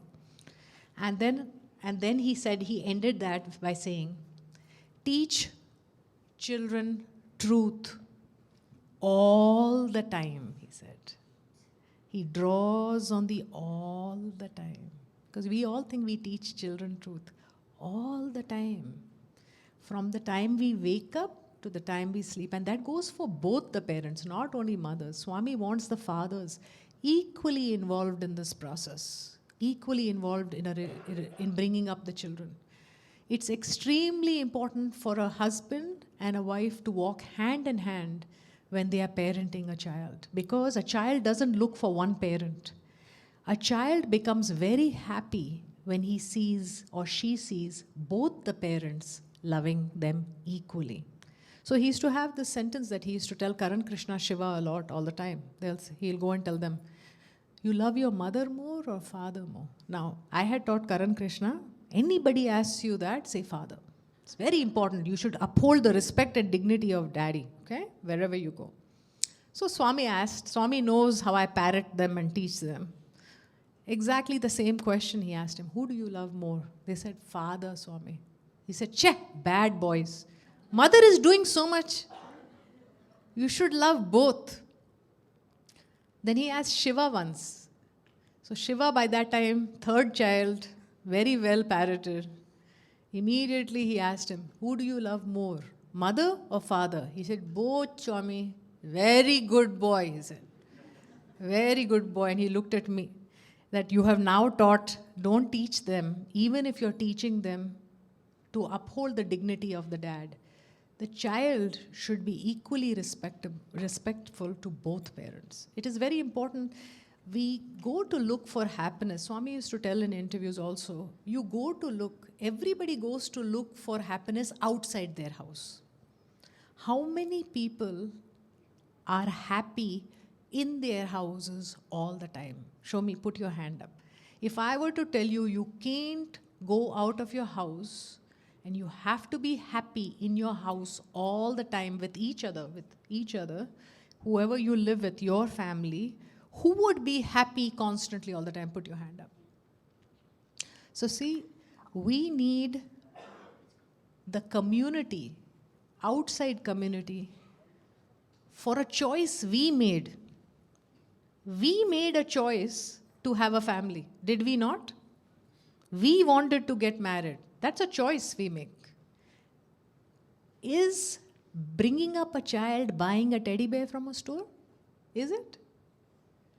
It's not a stuffed teddy bear that you can put it as a decoration in one place and say, now you sit here and watch this TV for 2 hours while I do all my housework. Or you sit here and watch this while both of us go and run some errands and come back, and we want some freedom from you, please. Excuse me, but we have to have 2 hours off without you. Okay? Why? Swami says, why do we make a choice like that then? Then we have a choice not to have children. All our troubles begin at home, not because we are having troubles at home, we are creating troubles, Swami said. Why are we creating the troubles? Don't say he's creating, she's creating. Don't say that. Go straight to yourself first. Say, I am creating the trouble in my home. I'm not happy. You can't say he's also not happy, she's not happy. Then you better go back to kindergarten. Because then we should not be calling ourselves mature adults. Right? What is the definition of a mature adult? What is the definition of a mature adult? A mature adult knows that at every point, at every time, in every place, you're responsible. Who likes that definition? Good. If you like that definition, you are going to go towards, do things in that manner. But if you are going to get up in the morning and start with blame, he makes me unhappy, she makes me unhappy, he makes me cry, she makes me cry, he doesn't give me love, she doesn't give me love, you are never going to grow up. You may have gray hair in the end, but that gray hair is not because somebody troubled you. You troubled your own self. Aging occurs. You can remain 80-year-old and you can be a happy 10-year-old inside. Truly. When you are in the company of God in the last 30 years, I don't know how my 30 years have passed. I wake up to God, do my most menial duties with God, laugh with God, and sleep remembering Him till I fall asleep. And if I wake up in between, while I am turning sides, then also I converse with Him and go back to sleep. When you are with God all the time, that doesn't mean that you're not with the world all the time. You just become better in whatever you're doing. Whatever work you're doing, you will become better in that. You will become fuller in that. And there is no times for God. There is no worship is only a way of having a concentration time with God, so that the rest of the time you can actually pray. There's a difference between worship and prayer, right? I go and do my 108 names, I'll go and do Rudram, I'll do a little bit of the Devi Puja, but that's my worship, that's not my puja. My puja is actually when I'm cleaning the floors, making food quickly for somebody, running behind and making sure somebody took their food with them and went. That's my puja. That's my real prayer, okay? Why do we, Swami used to say, why do we feel demeaned doing our own work? Right? Why? Why do we feel demeaned in doing our own housework? That is the most beautiful part of your life. You're in control of what you're eating. You're in control of how your environment is clean. You're in control of how others in your house are responding to what you're doing for them. Why is that work considered so small? The only reason I can think about is because those that did this with their hearts, at some reason, did not receive the respect for it. So there's one thing very important in a relationship, that is respect for each other. If one is working and one is not working, don't disrespect the person who's not going outside the house to earn a paycheck, because that person is earning grace from God and developing an investment of character.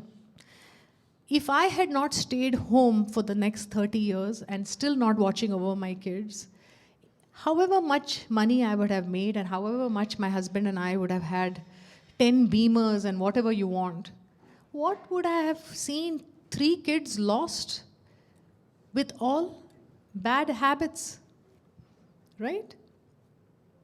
There was a joke I just read that was really funny. One guy goes to another guy and says, "Hey, I heard your wife and you are celebrating your 50th anniversary and you give her a lot of gifts." He said, "Yeah." He said, "We heard that you make her travel all over the world." He said, "Yeah."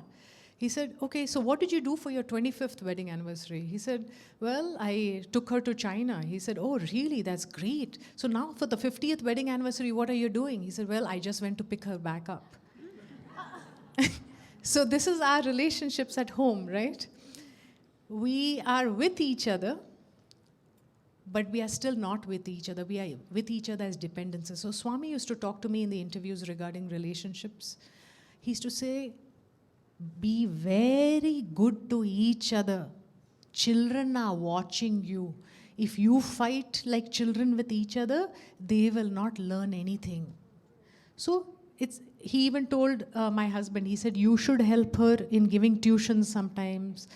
You should teach the children when you come back from work. And so we made a pact with each other. When he would come back at 5 o'clock, he never did anything else besides being with the kids, even till now. And did we have a lonely life or a sad life because we didn't text and talk to 100 people on the phone on the same day?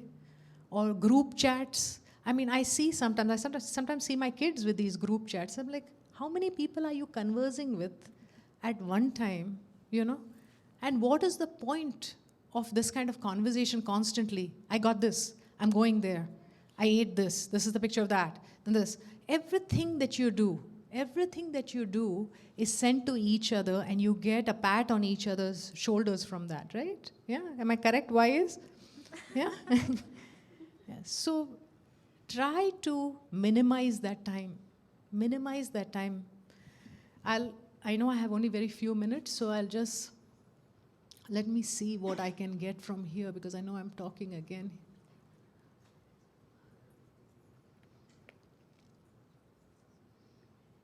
Okay, I'll tell you one more conversation between, I'll end it with that. How about that? One more conversation between Bhagwan and me in one of the interviews.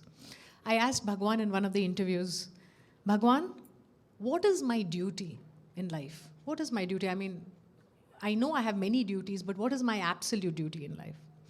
He said, your duty is to believe that God will take care of all the work He will give you in this life. You hear that sentence, and the peace that you get is incredible. Making peace becomes easy, right? So that means when we are praying to God, that one sentence, if you guys remember, your duty is to believe that God will take care of all the work He will give you in this life. It will not happen at the times you think, but it will happen. Then I said, how do I know what is the will of God? He said, your faith must be, I know best. That's enough. See how powerful that is. I know best. So whenever some things are not going your way, say, God knows what is best.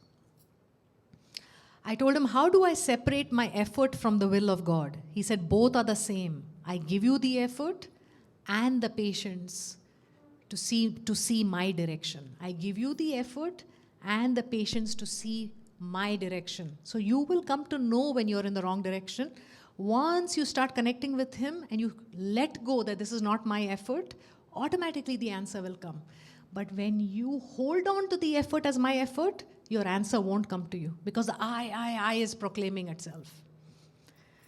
I said, what should be my focus when I do anything? He says, that I'm watching your every thought, your word, and your actions.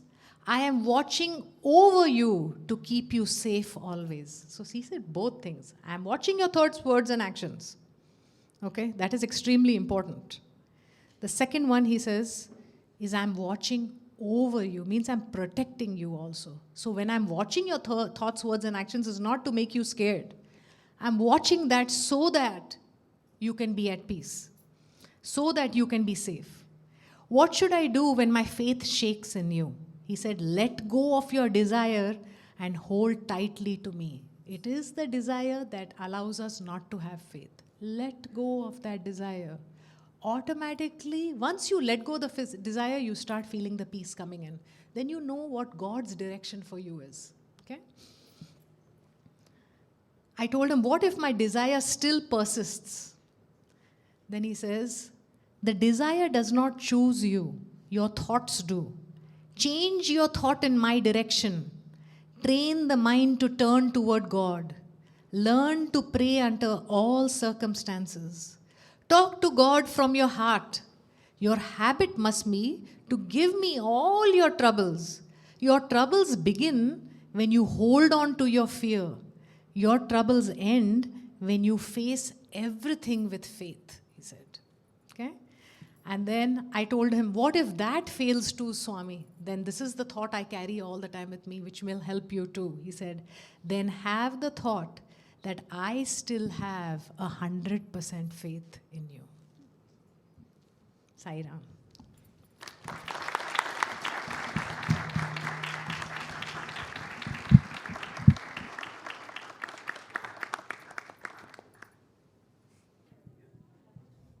Sai Ram, everyone. I've had such a good time today, and I feel so much of your unity in this center. Both the plays were absolutely fabulous. The children did such a wonderful job. I usually read the Satyanarayana Katha every single day, but today I won't because the kids did such a beautiful job. So I really think that this is a very well run center. As far as the men went, I think they did a fabulous job too, but I'm a little bit concerned because I couldn't believe how good looking the men looked as women. Srimai and I had gone to the restroom and asked one of them as Sairam auntie, do you know where the bathrooms are, and we really did not know that it was a man. So, so both of us were like, when we saw he or she on the stage, we were like, oh my gosh, this was the auntie, she said. So that shows what a wonderful job they did. And it's really fun to come together in an occasion like that, because one thing Swami really, really loved a lot was unity. Swami loved unity in centers. Swami did not like when we fight in centers.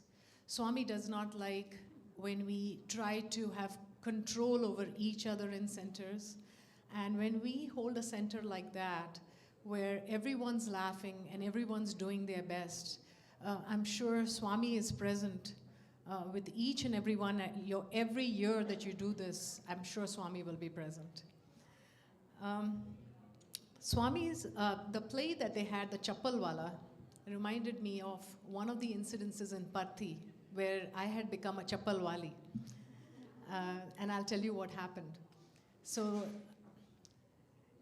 we all have, anyone who's gone to Parthi knows how well the volunteers work over there, and how strict they can be with you. And so usually we are more scared of them than we are of Swami when we enter the Sai Kulwant Hall. So I was having an issue, and I had no idea what the issue was, but if I was on the 3rd row, I was asked to sit on the 5th row. If I was on the 5th row, I was asked to sit on the 20th row. And if I was sitting in one section, I was moved from one row to one area to another area. And so I had no idea what was going on. But Swami's teachings are so beautiful. He says, whatever is happening, wherever you're sitting, I am making you sit there. If I am picking you up, it is in order for your ego to listen. So I was having a good ego slapping in Parthi. And of course, when your ego gets slapped, you tend to feel hurt. So one day, it was, during the monsoon time, how we have this thunderous rain in Parthi. And so it had become dark. The program went on till 8 o'clock, and we went out, and it was raining really hard. And I was looking for my slippers in that dark when I saw a foot shaking, trying to look for its slipper. And she touched one of the slippers, so I put that slipper back on, but now in that dark, we couldn't find the pair. So I kept looking for that slipper, and it was so dark, she couldn't see me, I couldn't see her, and when I looked and I found the second pair, I found it was that same volunteer that has been moving me around. And I smiled, I said, Swami, thank you so much. You're giving me the chance today to put her slippers on her feet. So I tried not to show my face, because it was dark anyways, and I picked up that slipper and I put it on her chappal, and she just went off. The next day when I went, she was standing outside waiting for me. I guess one of her friends who was with her saw it was me. And she came and she hugged me, and she started crying.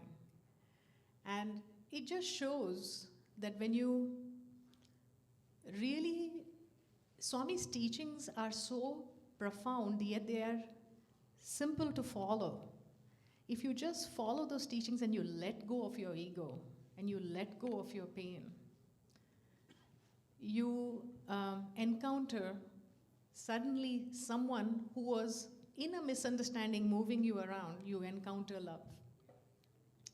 And I still have that person. Whenever I go to Parthi, without fail, she will hug me. So the Chappalwala play really reminded me of the Chappalwali in me. So I thought I would share that with you.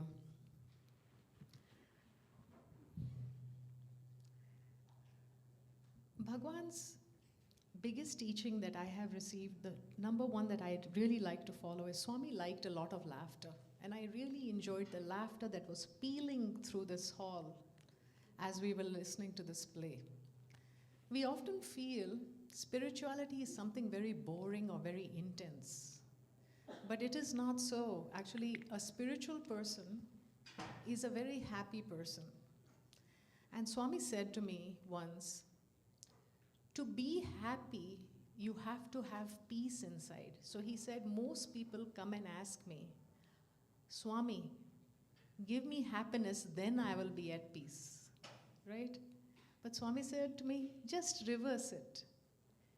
Find peace, like I said in the morning, make peace wherever you go, and you will automatically feel happy.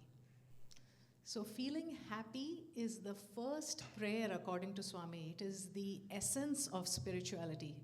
Having fun in a very nice way, in a good, spiritual, good, value-based way is very good to do. It's good to have laughter. Swami appreciated it and wanted us to laugh a lot.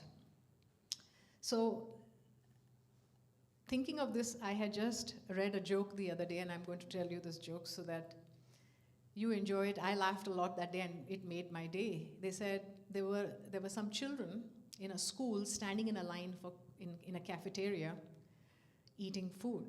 And there were some apples kept there, and the nun put a small label over there.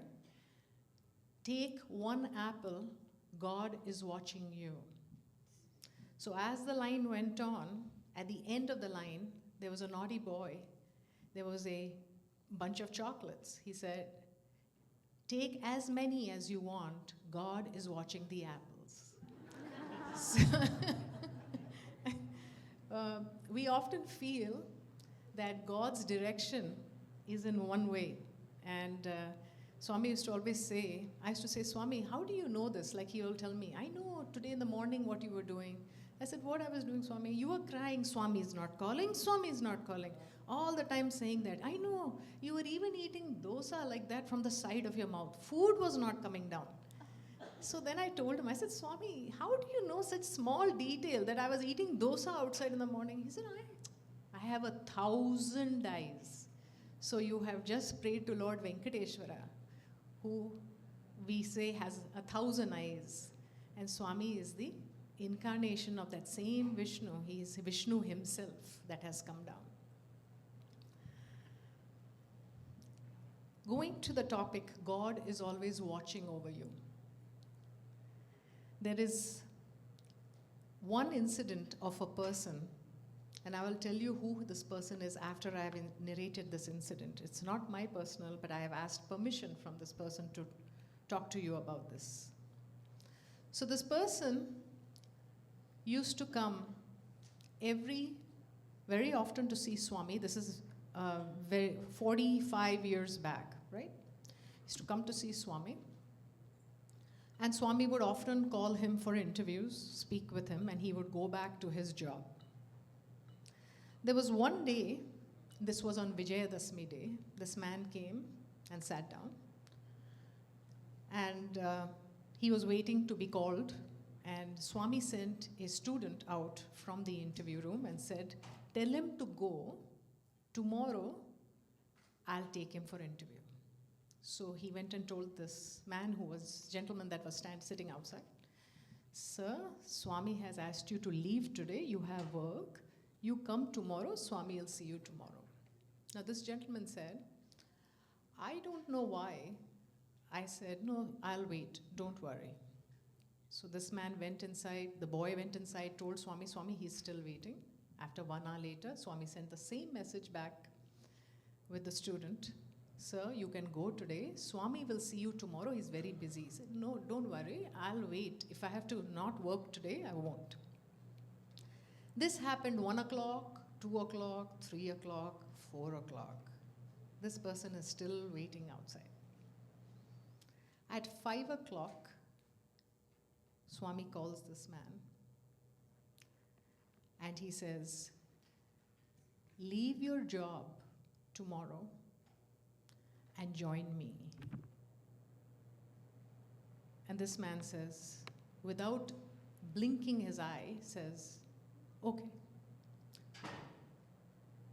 And when he goes out, the people who were in the interview room with Swami said to this man, Sir, Swami kept sending us out and he kept telling us, today if he says yes, today if he says yes, I will give him myself a whole life of God.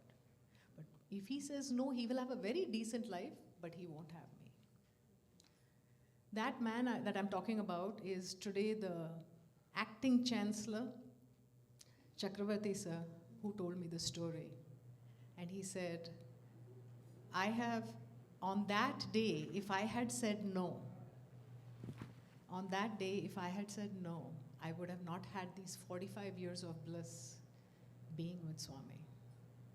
So Swami is not only looking at the apples and not only looking at the chocolates, he is looking at everything. And he wants to see how, when he throws work at you or he throws an opportunity at you, it is our duty to grab that opportunity immediately and not say, tomorrow I'll do it. There may not be a tomorrow because there is a certain time, a certain day that the cosmic consciousness comes through your previous karmic process and comes and calls you. And that's why that awareness inside of you is extremely, extremely important. I just thought this was such a beautiful story that I wanted to share that with you, because we see people who have been with Swami for so many years, and we see them sitting at high positions on certain chairs and having certain things that we are not allowed to have when we go there. But you have no idea how hard they have worked, continuing to work, how much they are under the eye of God while they are doing their work. And Swami is a very, very tough master to work closely under. It is very easy to have Swami's quick interviews and go. He'll be very sweet and simple with you. But when you are working very closely with Swami, Swami expects perfection. So in our lives, we have to expect perfection from within ourselves, so that whatever we think, whatever we speak, and whatever we do, we are able to offer it to Swami at all times. Right? Now see, today we cooked so much food for Swami. We offered it to him. We all had a good lunch together. But Swami used to say, is that really my food? You know? The thought that we are thinking at the present moment right now, the love we are feeling at the present moment right now, the feeling of unity that we are feeling at the present right now, that is Swami's food. That is Swami's breakfast, lunch, and dinner. You give him that and he will keep eating that. You give him this food that you have cooked out of love, he will appreciate that, but then he will say, what about you? Are you ready? Swami's 2 sentences are always, are you happy? That's the first thing he will ask. Are you happy? Are you ready? Are you ready? Don't ask me for things. He used to tell me, Jhoothe vaade mat karo. Don't tell me fake promises. Don't ask me. Do whatever you can do, really. Okay, so when you offer the smallest thing to Bhagwan during your prayers, it connects to other things automatically. One small thing. We are going towards the 100th year right now, right? We have 12 months now till we come back. Every month, choose one thing that you would like to do. I have written down something for myself, the 11 pearls, and I think I'm going to follow that, where each month I will follow something so strongly, and at the end of the month, I'll offer a little bead or whatever it is at his feet. And at the end of the 12 months, I want to make a tiny garland and put it at his feet. Things or discipline like these allow you to remain on track. How are we on track when we go to school? Why is it in school we don't fall or fail? Because we have homework, we have a curriculum, we have classes, we have certain expectations. But with God, you are the teacher, you are the student, you're setting the curriculum, you are giving the tests, and you are choosing the most difficult tests, okay, and passing in them.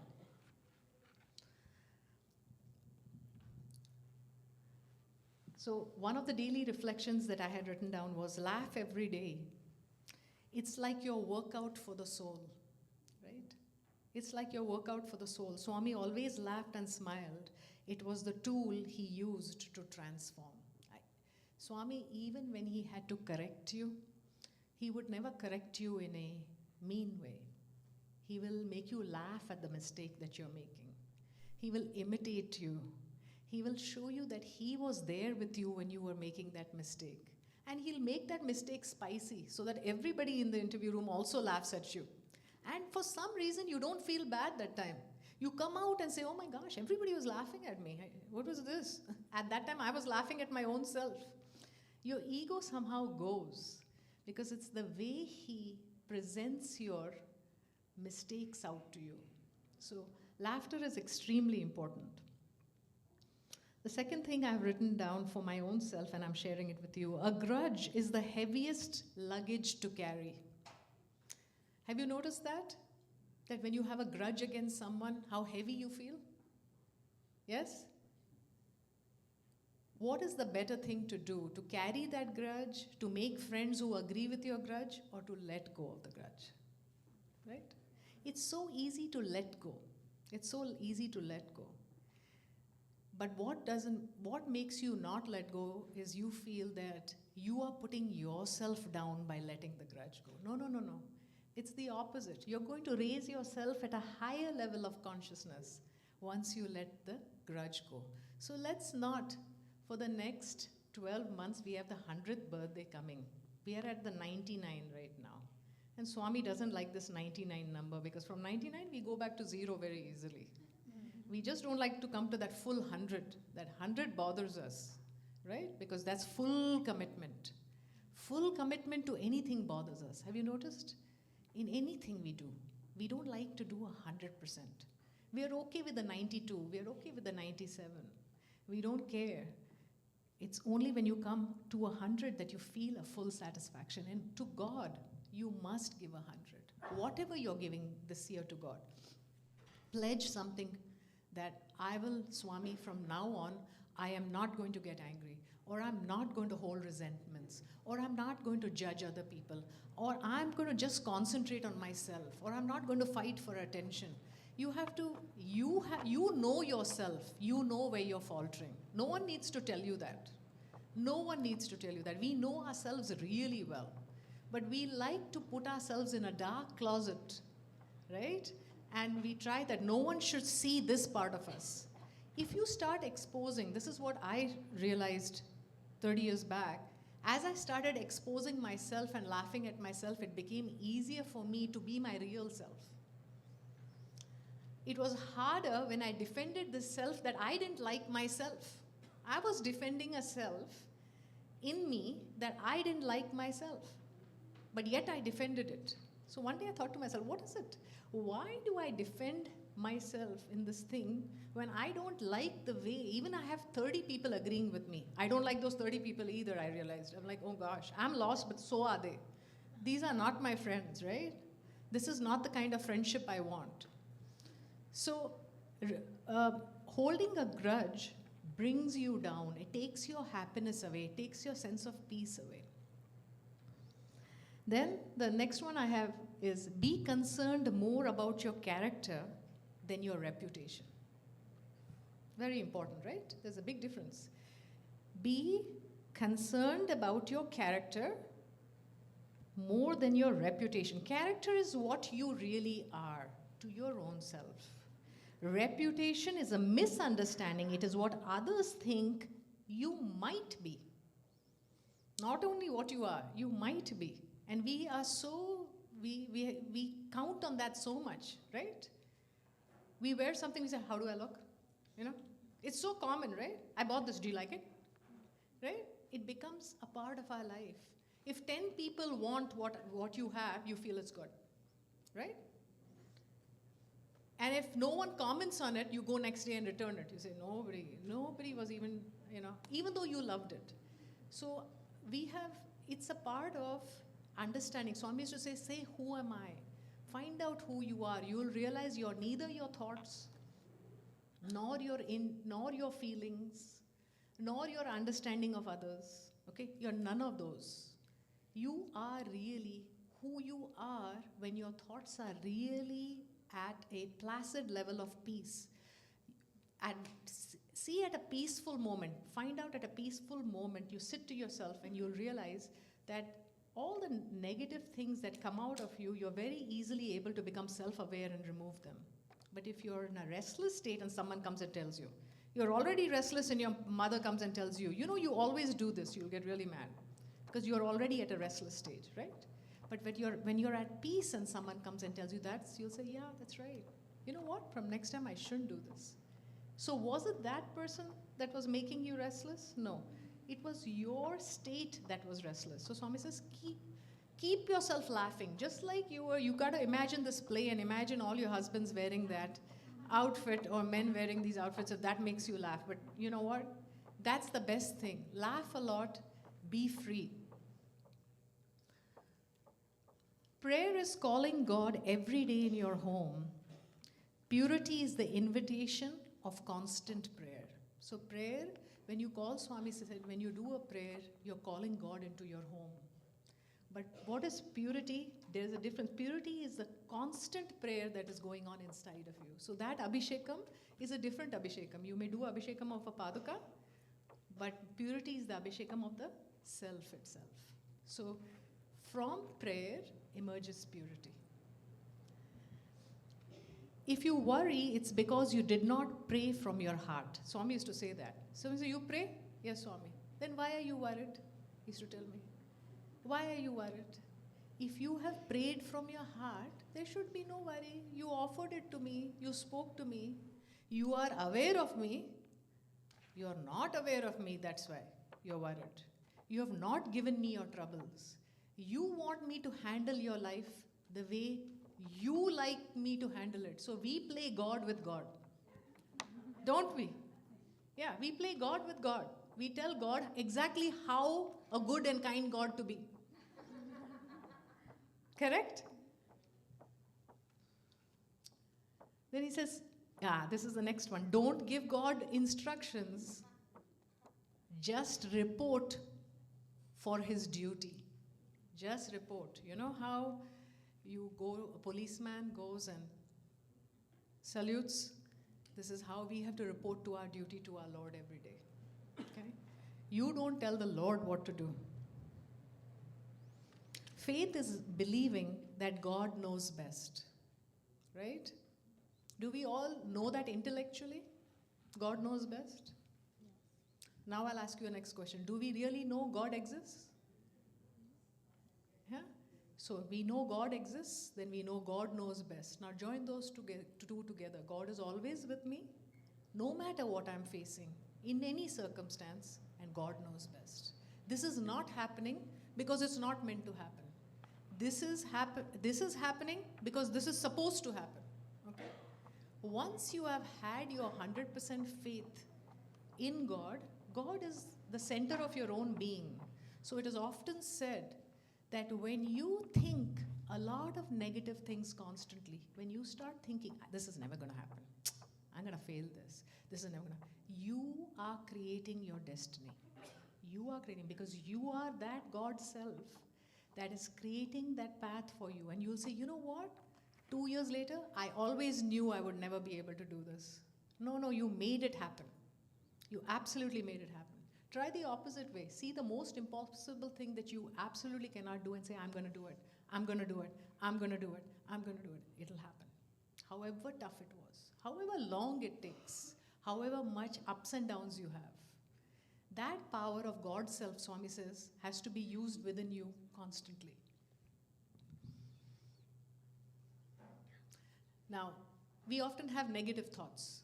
So suppose these are the things I use. And I hope I'm helping you, because I'd rather cover a little bit of this and then go to experiences, because this is something I write to each one every day, but I'm not able to speak it, right? So, how many times we say, I'm not good, right? I'm not good, I'm not good. You say that, right? What do you change it to? Swami says, how do you change saying, I'm not that good? Or we say, I'm not that good. We don't say I'm not good. We know we are somewhat good. We're not that good. So Swami says, change it to, I love goodness. Go to positive thinking. I love goodness. So any small act you see somebody doing, somebody got you a glass of water, say, thank you so much. That's so sweet of you. You are loving goodness. When you're loving goodness, what are you loving? You're loving God, right? You can do as many prayers as possible. You can put the most beautiful flowers on the altar. But if you do not love goodness and you are not able to follow truth, forget that altar. The altar here comes first before any other altar. The second thing is, I fail myself. You say, oh, you know what, I'm not so good to myself all the time. I failed myself doing this. I failed myself doing this. Turn it to, success begins with self-respect. If you don't have self-respect, if you don't have self-worth in you, you will take 2 steps and you will take 8 steps behind. You will take 2 steps forward, 8 steps behind. This will be your journey, okay? And then what will happen at the end of your journey, you'll get frustrated. Self-worth and self-respect. Why does it say self-respect? It doesn't say, there's the word self in front of it, right? Why? Where is that respect coming from? It's coming from within you, right? You have to learn how to respect yourself. When you are able to respect yourself, then you will not look at the pros and cons of failure all the time. You will look always in your life towards success, towards the right path, towards the bright journey, right? Imagine if you get up every day in the morning and say, as soon as the sun has risen, wonder when sunset will be, wonder when sunset will be, wonder when sunset. What kind of a day you're going to have every single day, right? We have to enjoy our day, right? So that's what we do to ourselves. When we get up in the morning, we say, oh no, I have to go to school, I have to go to work. When it'll be over? 5 o'clock, 4 o'clock, 3 o'clock, 2 o'clock. You're just looking at that time constantly. Don't do that to yourselves. That creates the failing self in you. That creates the failing self in you. You may go home and study hard, or you may go home and do your work after that, but it won't be at that 100% potential that Swami wants. It may be 90% potential, and you may still be quite successful. But to have that success which God talks about, you have to have your 100% potential at all times. 100% potential only comes when you have self-worth. I'm talking specifically to the young adults right now. You are the ones that are the shining stars right now. Make sure at every point, don't put yourselves down. Don't put yourselves down.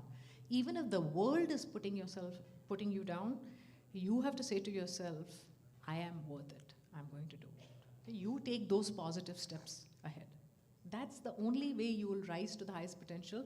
There is nobody in the world that knows you as you know yourself. That's it, period. Right? And we say God knows us best. God is that true self inside of you. There is no outside God in heaven sitting. There is no outside God. You are why did Swami call you embodiments of love? What does that mean? He basically was telling you, dear gods, dear God, at every time. He was awakening that you have the Shakti right here. What is that Shakti? Right? Is it a coconut? No. It's a hard shell is what? That is the ego outside. The soft shell inside is your pure self. So the Shakti is within you. Don't go beyond that hard shelf. Okay? Red symbolizes life energy. Your life is to reach that center of that coconut. You have to be pure like it white. You have to be sweet like it white. And you have to be able to crack your own shell. Huh? When you break a coconut, do you invite your neighbor to break a coconut in front of your altar? How many people do that? No. When you're doing your puja, you break your own coconut, right? That's your own ego you break, right? You only can break your own ego to reach your pure self. No one else can. Okay, then there is another one. Others don't understand me. We always have that. We have a problem with that in every relationship. You don't understand me. You don't understand. You understand yourself. When you understand yourself, you will get a tremendous amount of strength to understand even the misunderstanding someone has of you. You'll have so much power. That power will make you not go up and down. Okay? You'll be steady even though someone is constantly misunderstanding you. You will not want someone else's pat on the shoulder anymore. You don't want it. When you want someone's pat on the shoulder, it shows a weak feeling of self-worth. You're again coming back to self-respect and self-worth.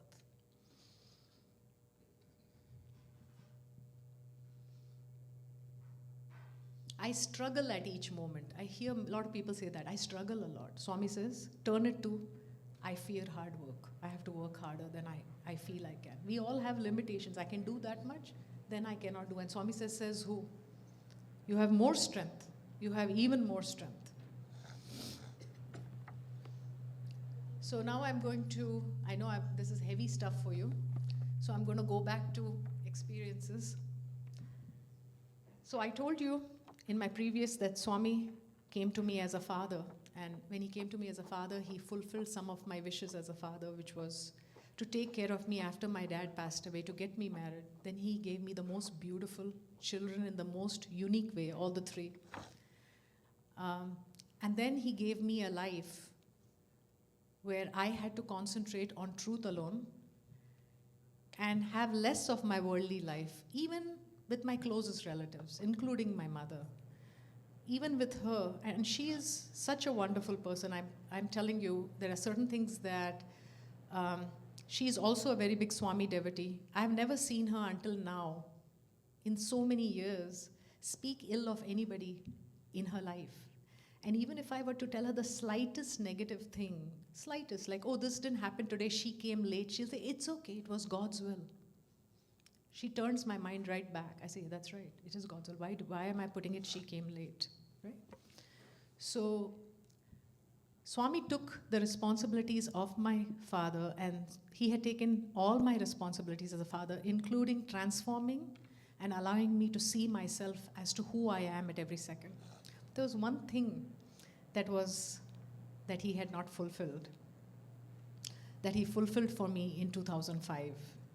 Because one of my things when my father passed away, I told him, Swami, you have to give me a husband that loves you. He did that.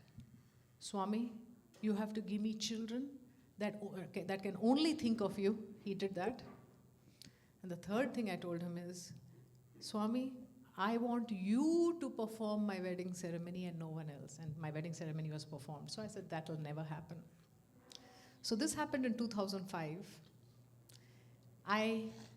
We were leaving on January 6th, January 6th, and my father's death anniversary is on January 4th. On January 4th, I went to the inner temple of Prashanti Nilayam, next to the Hanuman. If you have seen, there's a silver color Hanuman there, silver statue. I prayed in front of that statue and I said, Swami, if you're really Lord Rama, I'm here right now. Please call us today, we are leaving, Swami. Okay? And as I just said that prayer and walked back, and as I walked back, I saw my husband on the veranda saying, so it was like kind of so immediate, right? So we went inside and he spoke to us. And then he said, tomorrow morning, he knows I'm petrified of the blue scarf people there, right? So he plays. He says, tomorrow morning, you and your husband and children come. 7 o'clock in the morning, come and sit in the veranda. I said, sure, Swami, I'll tell the volunteers. No, don't tell the volunteers. Don't tell the volunteers. Don't tell the volunteers. Okay, Swami. So then he started talking something else, and my mind was, don't tell the volunteers. How can I not tell the volunteers? I'm going to be in big trouble. Is Swami playing a joke with me? Sometimes he has thrown people out of Prashanti Nilayam doing things like that. I said, oh my gosh, this must be the naughty Krishna. Let me try once more. So while he's talking, I said, Swami, tomorrow morning, he said, tomorrow morning we should just come directly in the veranda and sit down. Yes, tomorrow morning you come with children and sit in the veranda. Swami, I can tell one of the volunteers that they'll be, no, you come with your children and come directly sit in the veranda. I said, okay, Swami. My heart was, so before we are leaving, I'm taking his Pad Namaskar and I'm saying, confirmation with Swami. So tomorrow, Swami's eyes became red as amber. What is this volunteer, he told me, and who am I? I said, you're God, Swami, but I'm scared of them. They'll think I'm lying, Swami. He said, I have told you, you just come. So I went back. I went to the ashram room. I didn't even do the rest of the darshan because I was pacing in the room. How can I do this? I said, there's something really wrong, fishy about this. So I started taking out my sari for the next day and all that and kept everything ready. And I said, since Swami is calling us tomorrow morning, today afternoon we'll take darshan break. We won't go. We'll just sleep. So I was taking a nap in that afternoon and Swami came in my dream at 3:30. And he said, come for darshan right now. So I got up. I was like, oh my gosh, what time is it? 3:30? I was in a salwar kameez. And I usually never go in front of Swami in front of salwar kameez. He will look at me like this from top to bottom. Like, what are you doing? Where's your sari? Because he told me once, he said, you go for wedding, how you go dressed? I said, Swami, nicely. Hey, you come to see God, how should you come dressed? He said, for wedding you can dress so much, but for God you want to come simple? He said, why? God doesn't want to see you happy? He told me. God doesn't want to see his daughter smiling and glowing. No, you should look good so that when father sees you, father feels daughter is good, daughter is happy. So I used to always dress up for him. But that day I thought, he's going to call me. See, assumption. He's going to call me tomorrow anyways. So today I can wear salwar kameez. I'll sit a little behind, won't even know, it's okay. I go and sit down there. And somebody tells me, Swami's been asking for your husband in the veranda. I said, oh no, really? Okay. And my Sanjeev had still not come to the veranda. He was still working at the hospital. I was like, okay, oh my gosh, I hope he doesn't call. There must be something small to ask. As soon as my husband comes at 10 to 5, Swami's pushti comes out, calls my husband calls me, and I'm like, oh my God, I'm looking at my outfit. Gosh, you're supposed to call tomorrow morning, and I was supposed to go at 7 o'clock and sit down over there and all. What happened to that story? So I go inside and I'm looking at his feet only. And I look at him from the side of the eye and he looks at me like this, like, what? Now that reason in the afternoon I skipped darshan was, I was developing chills and a slight fever. I was not feeling well. So I thought to myself, you know what, I'll just go tomorrow, I'll rest. So as soon as I went in, he said, health is not good. And I said, yes, Swami, just a little bit not feeling well. Come on inside, he said. Then he came and he sat down. And then he looked at me and he looked at my husband and he said, both of you go on my feet. So I went on one foot, I think I went on his left and my husband went on his right, head is down. He said, don't put your head up, and he started doing mantras. He started doing the wedding mantras. And now that was January 4th, on the day my father passed away. So on that day, now we celebrate it as our second wedding anniversary, because I had one June 27th as my anniversary, and now this was exactly on the day my father passed away. He said, I am your father, he had told me. I am your father. And so he did 15, 20, and you know, my back was hurting because so I would put my head up and say, check, put your back down, head down. And then he would continue the mantras he was saying in Sanskrit in his soft, husky voice. Beautiful. I could hear the mantras. And then he finished the ceremony and he said, all your wishes are done, he told me. All your wishes are done. So I smiled. I said, oh my gosh. You know, I felt like crying. I said, this was the last thing that he was supposed, you know. He got us married in 2005. I mean, I had 3 kids, but hey, I can still say God got me married. And then he looks at me and he says, I will give you talisman. I had never heard that word before. I said, talisman, Swami, what is talisman? He said, che, you don't know what talisman is, wait. And he took out a vibhuti box. And he took out a vibhuti box and he tried to open it. It was like jammed, like he was doing tuck, tuck, tuck, tuck on the top, patting, and then and then again, tuck, tuck, tuck, tuck. I could hear the solid, and then again open. And then when he opened it, the vibhuti fell a lot of the vibhuti fell on his gown too. It was still contained in the box. And then he said to me, whenever you open this vibhuti box, you tap it on the top. Huh? I said, okay, Swami. And then he closed it and he tossed it like that. And I took it in my hand. You won't believe it. It was burning hot. It was like coal, okay, on fire. And it was semi-molten. So much so that my fingerprints are on that box. The box was molten, so it became. So I had to put it on my dupatta like this, because I was wearing salwar. I had put it on my dupatta like this, and I looked at him. I said, how can this be? It was in a solid state in your hands. You have tapped on it.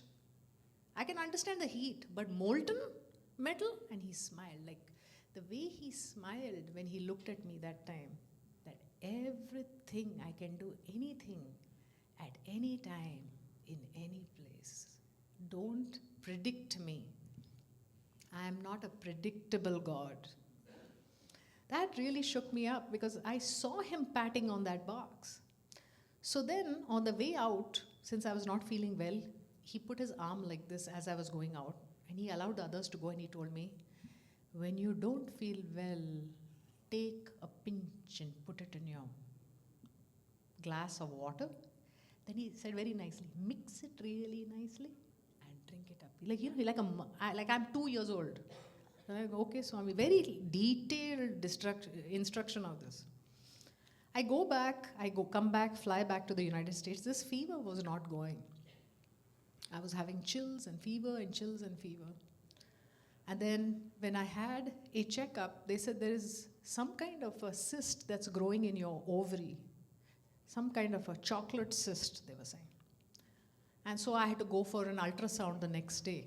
So went to Swami. I said, Swami, if you're my father, you're my doctor also.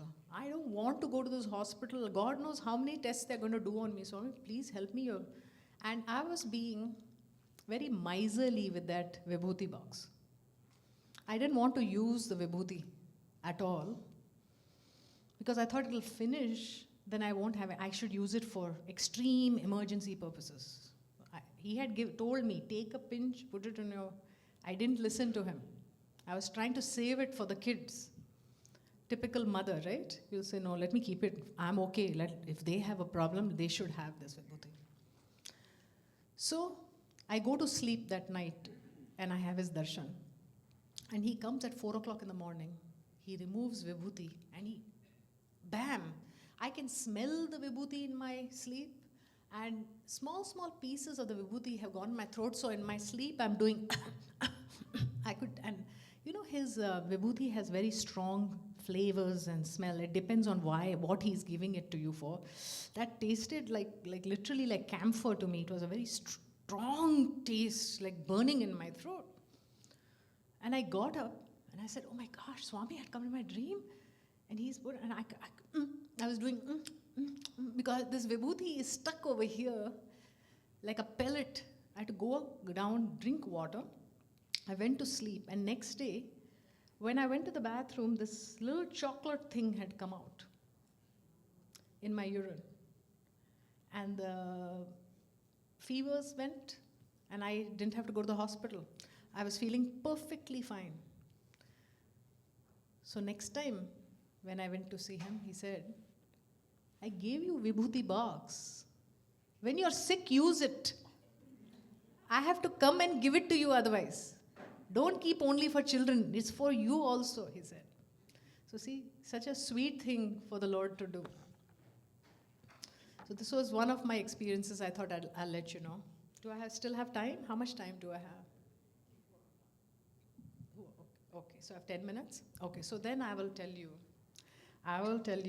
finish with my last interview darshan that I had with Swami.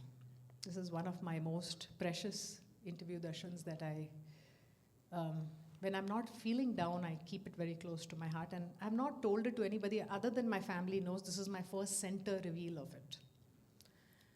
Because I didn't know it was so private that I thought I shouldn't say it, but today I guess Swami wants me to say it to you. So this was in 2006. Swami used to call us usually on the last day. And on that particular year, 2006, in the last 3-4 days, he was like ignoring us completely. Zero. No, he was not looking at my husband, not looking at me before we can even say, Swami, will you call us? Or nothing. So I thought to myself, okay, now it has become a point where Swami was not giving many interviews. He had stopped at his health. And my internal feeling was like, I have to see you, I have to see you, I'm going mad. No, you have to call the children, you have to bless the children. It was going on.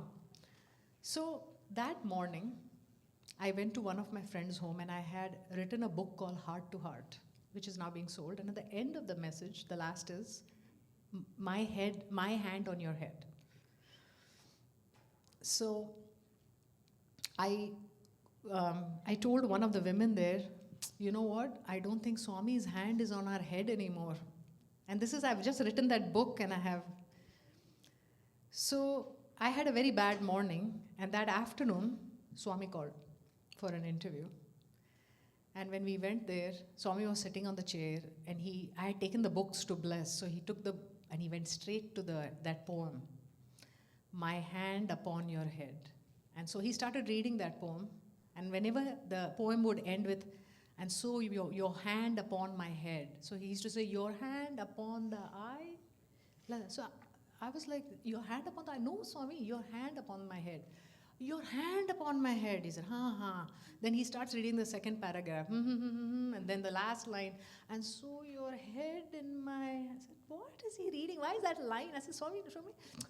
I thought maybe they have not printed it well. I said, no, Swami, and I should be very free with Swami. I said, Swami, your hand upon my head. My hand upon your head. Ha, ha, ha. He said, and then he started reading again. And he's reading, and then third line, again he starts that. So I said, Swami. He said, I took his hand. I said, Swami, your hand upon my head. I'm telling him like this. What happened in the morning then? Swami's hand is not upon my head. I said, oh my gosh, I never thought of that. Crying, saying, writing one thing, saying another thing, he said. And so the interview finished, and I had always one wish with him. I said, Swami, one day, for 1 minute, can I be alone with you in this room? And he used to say, no, you're a woman. I'm not. I said, but you're the one who made me the woman. I'm like your daughter, Swami. What does it matter? No, not like that. Only with husband or children. So this was, I used to always say, Swami, next birth, no woman. You have to make me a man. So, okay, he told me, I will make you man next birth. Okay. So this was the last part of the interview. Always my children would wheel him out to the outside room. Strange enough, this time he told me, like, push the wheel. So I told him, I said, Swami, the children, because I want them to have the opportunity. Swami said, no, you do. He told the children, you go. He told my husband, you go. And so now, if there is an interview room, the smaller interview room has a curtain, then a space, then a curtain, and then an outside interview room, right? So now I'm wheeling him, and I'm in the space between those two curtains, right? And what happens? The wheelchair completely stops working, right there. So I was like very frightened. I was like, Swami? I said, I think your brake is on, Swami. he said, what brake? No brake, no brake. I said, really, Swami? Your chair is not moving. No, try it. Turn it. I said, turn it means the direction is this way, turn it this way. So I said, lift and turn it. So how to lift it? So I put my knee under. And so Swami is going. Can you imagine? And each time saying, oh my gosh, oh my God. In front of him, oh my God. Right in front of God, I'm saying, oh my God, oh my God, oh my God. And no reaction from Swami. He's sitting and smiling. And then this thing suddenly moves and goes towards the wall and he holds it and he says, "What are you doing?" I said, "I don't know. This chair is acting really strange, Swami. It was wheeling really well till now. I don't know what is happening." He said, "Turn it, turn it." So I turn it, and there is a guy in the outside area. The families are sitting. There's one guy. He's peeking through the curtain to see what's going on, right? He's speaking, and Swami looks at him and says, "Hey, close the curtain." So this guy closes the curtain. Because he's telling me, "You want me to help? Want me to help?" And before I could answer him, Swami said, "Hey, close the curtain." So he closed the curtain. So I said, "Swami, this is, should I call my husband?" He said, "No, no." So then I don't know what came over me. I said, saw curtain, and Swami, and me. I said, "Oh my gosh, what is wrong with me? This is my opportunity." I said, "Okay, I'm going to act like an idiot." So I turn around, I kneel down, I say, "Swami, I really love you, like mad." Like, "What?" "Mad girl." He said, I said, "Swami, really, I really, really love you. I'm so glad I got this opportunity, Swami." Swami said, "I love you too." He said like that. So those are my last words with Swami in this. And then he said, "Now try the chair. Now try the chair, it'll move." And it moved. And so I got an opportunity to tell the Lord, "I love you." But I heard him say, "I love you too."